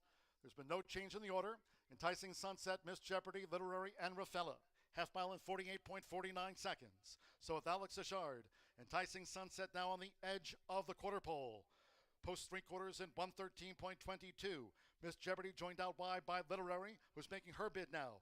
Enticing Sunset into the stretch, and Rafaela has been last. With Alex Achard, Enticing Sunset, with 1 furlong to go. Leads here by 4 to Literary, who's still vying for second with Miss Jeopardy. It's Enticing Sunset. Coming past the 16th, Rafaela will be last of the 4. Enticing Sunset makes it 4 in a row. Won by 3.5 to Literary. Miss Jeopardy finished third.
Well, we're going to close out today's card with the running of the $34,000 Paul Martin Overnight Stakes.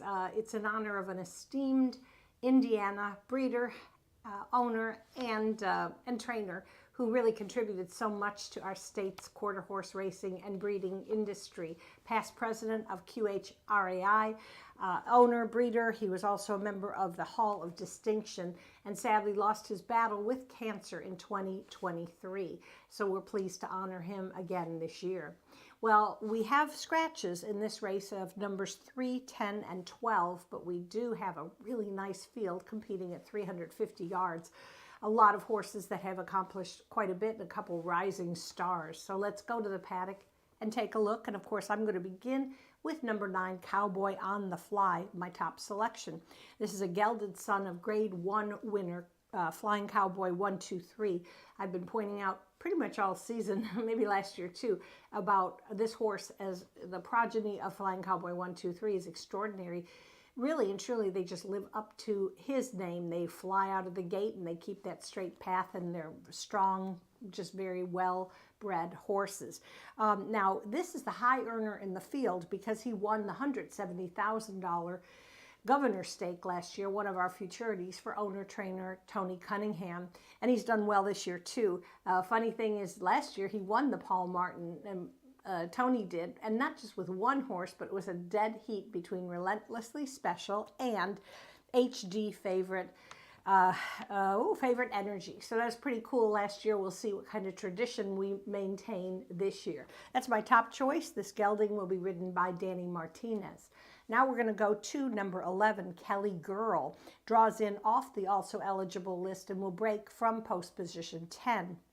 For owner-trainer Claudio Barazza. She's sired by Tempting Dash, and she was pretty darn impressive here on July 12th, and that was after running a couple races earlier this year where she finished second. That was at Remington Park. As I've said all meet, those Remington Park races are super tough, and the horses they seem to transition very well. Some other tracks, maybe not so much. They need a start, but the Remington horses have been awesome this year. I love this Kelly Girl because she is bred by Ted Abrams, a good friend of mine from Texas. He was also the breeder of two-time AQHA world champion. We saw Danger here several years ago. That was a world champion. And Jesse's First Down won 2 of those esteemed titles. So pretty cool breeder. And I think this filly has a great chance. Claudio, obviously, high percentage. And Edgar Diaz, the rider, 52% in the money. You really can't go against those two when they are saddling and riding a nice horse. We'll go next to number 7, and that's Streakin' Little Jess, who exits a 6th place finish in the 132,000 QHRAI Derby.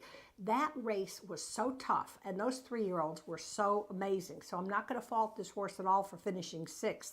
A gelding trained by Paul's daughter, Shauna. So you can be sure if Streakin' Little Jess can win this race, it'll be a very emotional, winner's circle celebration enjoyed by everybody. Shauna was super close to her daddy. Everybody really adored and respected Paul, so a tough loss for the family.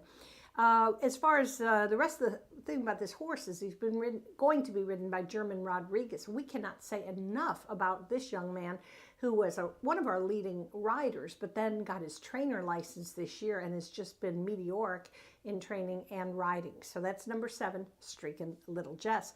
And I'm going to round out my top 4 with number 6, Disco Lady, who's going to make her a 3rd start of the meet for trainer Ricardo Martinez. He's going to utilize the flipping halter on this 4-year-old filly by Tempting Dash. She was just edged for the win in her most recent start.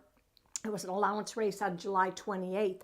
So maybe, Ricardo feels like the flipping halter will just keep her a little steadier in the gate, and she'll get that extra, couple yards is all you need to be able to win these races. So, and Martin Muniz will ride, very high percentage jockey. 9, 11, 7, 6. Of course, if you're playing the quarter horse Pentafecta, I would say throw in number 2, Gringo, who's 30-1, another horse trained by Ricardo Martinez. I think probably can get back in the mix today.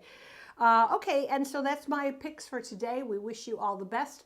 And also want to remind you, huge week ahead. We've got racing Wednesday, Thursday, Friday, and Saturday is our 4th all-quarter horse day. The action gets rolling at 10:45 in the morning.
Horseshoe Indianapolis paddock judge Brandy Bell with a call for Riders Up.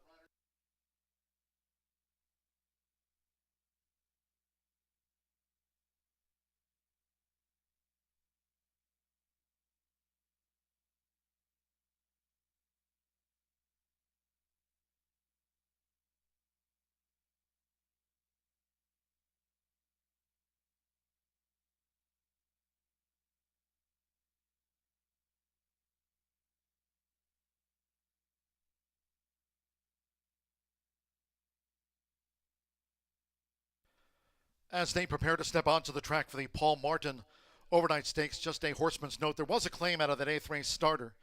Race 8, the 3, Enticing Sunset, the winner. $12,000 claim from race 8 to Contreras Stable and Desperado Stable. Trainer Cipriano Contreras claimed Enticing Sunset, won race 8.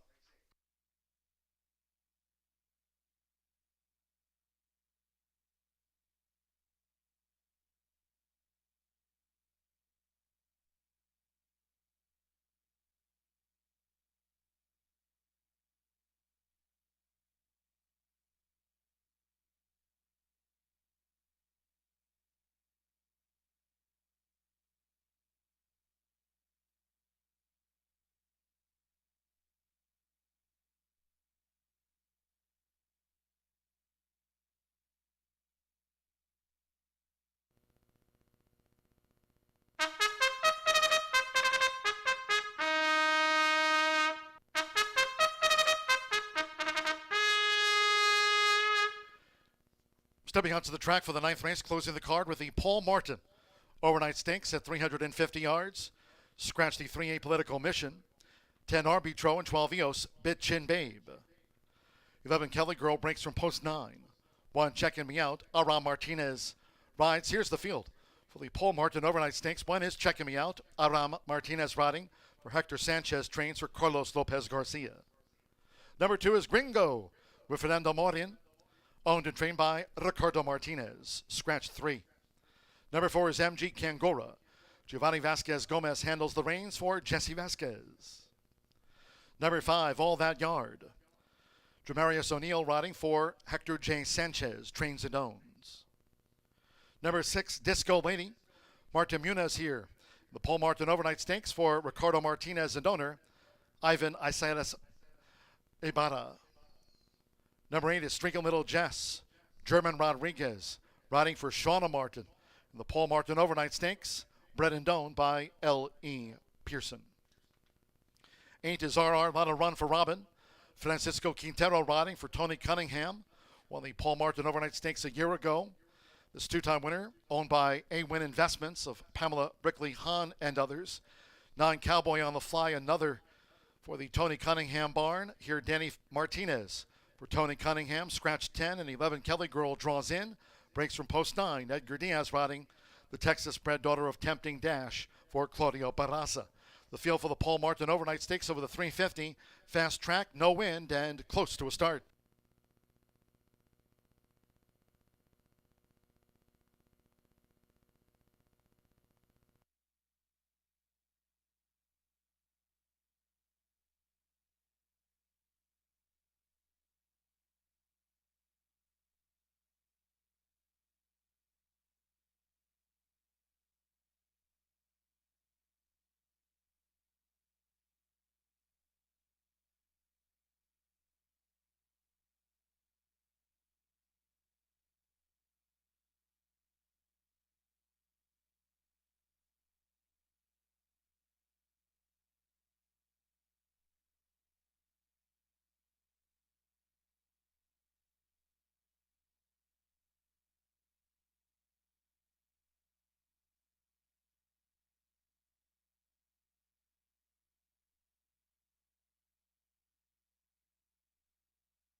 Arriving at the gate,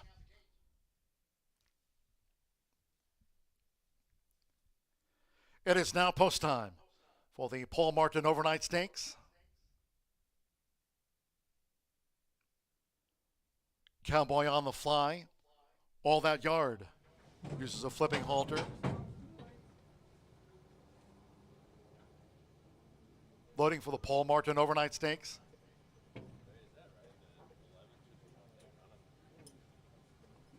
Disco Lady.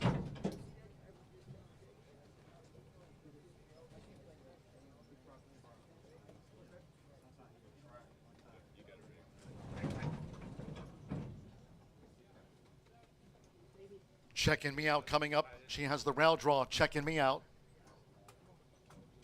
Streaking Little Jess. German Rodriguez here for Shauna Martin. It's Paul Martin overnight stakes. Streaking Little Jess went in okay. Gringo. RR. Let a run for Robin. Two back. Giovanni Vasquez Gomez with MG Kangora coming up. So stand by. One more. Edgar Diaz with Kelly Girl. Wednesday post time, 2:10 p.m. Eastern. Up comes Kelly Girl. 350 yards, fast track, no wind. They're in the gate. Off the Paul Martin overnight stakes. Cowboy on the fly, sharply away with RR. Let a run for Robin. Streak a Little Jess and Disco Lady in the middle with the running rail. Here comes Gringo with a bid. 110 yards to go. It's RR. Let a run for Robin emerging. RR. Let a run for Robin has won it from Cowboy on the fly. Tony Cunningham goes 1-2. Then came Gringo with Streaking Little Jess. Kelly Girl finished over here on the stand side rail. Tony Cunningham takes out the Paul Martin overnight stakes again this year.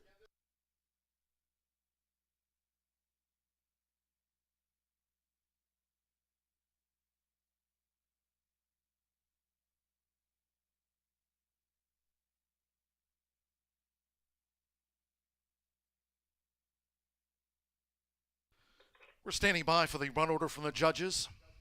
There'll be an inquiry into soon after the start of the Paul Martin overnight stakes. Steward's inquiry concerning the break at the 350. We're standing by for the order from the judges. Here's a slow-mo. RR let a run for Robin. Francisco Quintero over the 9. Cowboy on the fly. A year ago, Tony Cunningham, it was a dead heat for the win. The Paul Martin overnight stakes takes out the 1-2. Stand by for the 3rd, 4th, and 5th in the judges' inquiry soon after the 350 start. RR let a run for Robin, Francisco Quintero, Tony Cunningham, A-Win Investments in the Paul Martin overnight stakes.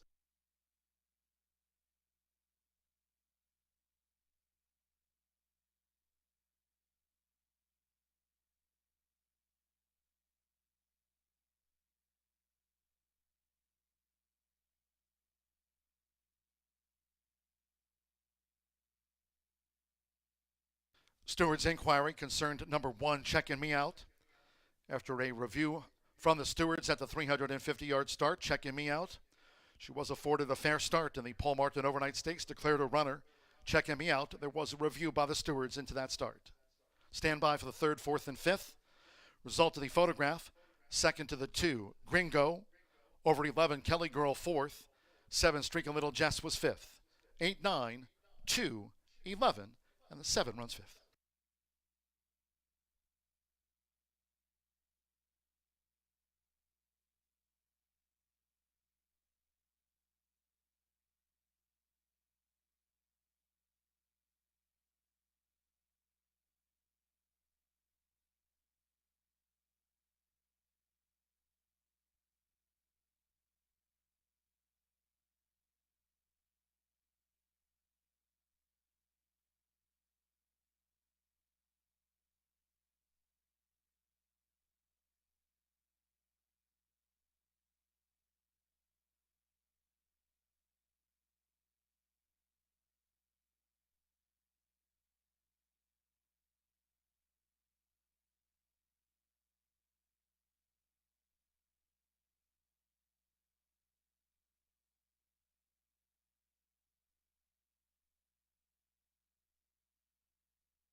Result of the 9th race, the Paul Martin overnight stakes official.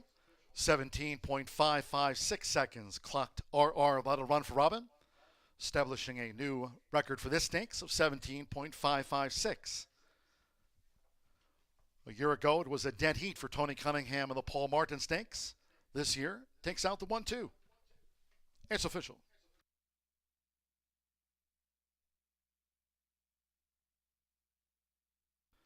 Returning to the Murphy Trailer Sales Winner's Circle, the 8 RR. That'll run for Robin with Francisco Quintero. RR. That'll run for Robin is a 3-year-old Sorrel colt by Favorite Cartel. Out of the First Down Dash Mare, that'll love for Robin. Tony Cunningham trains for A-Win Investments of Pamela Brickley Hahn et al. Horseshoe Indianapolis congratulates the winning connections of RR. That'll run for Robin, establishing a new Paul Martin overnight stakes record time of 17.556 in this the second edition. It's official. 8-9 exacta. The Tony Cunningham 1-2, $77 even. 10-cent Pentafecta, Streaking Little Jess ran 5th. 10-cent Quarter Horse Grand High 5 returned $304.73. 50-cent Pick 3 pays out $44.60. 50-cent Trifecta, $280.45. 3-8 double 70, $380, and the 10-cent Superfecta paid $280.48. Kelly Girl ran 4th. Streaking Little Jess was 5th, 17.556. Winner's presentation, along with Horseshoe Indianapolis Director of Racing, Racing Secretary Chris Polson, and Assistant Racing Secretary Chris Kamak. Winner's presentation after the Paul Martin overnight stakes made in the Murphy Trailer Sales Winner's Circle. That concludes our live racing program for today. We thank all that joined us here at the races. Cheers to all who tuned in. Next live race card will be tomorrow. In fact, Wednesday and Thursday cards this week from 2:10 p.m. Eastern. Friday, hope you can join us for Silks and Roses. Special event here. Friday night, we're off at 6. And then on the weekend, an all-quarter horse card coming up on Saturday morning from 10:45 a.m. Eastern. The next 4 race cards here at Horseshoe Indianapolis. Until next time, for all of us here at the track, it's been my pleasure. From the broadcast booth, track announcer John G. Dooley saying good night.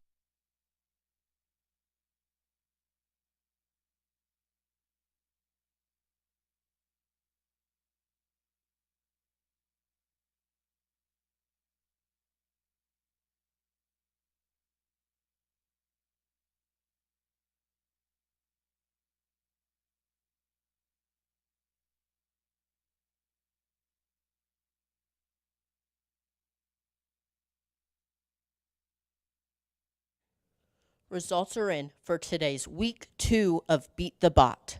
Congratulations to John Toyama in first place. A.I. Allen came in 28th place today. Thank you for being here at Horseshoe Indianapolis, and we hope you have a great night.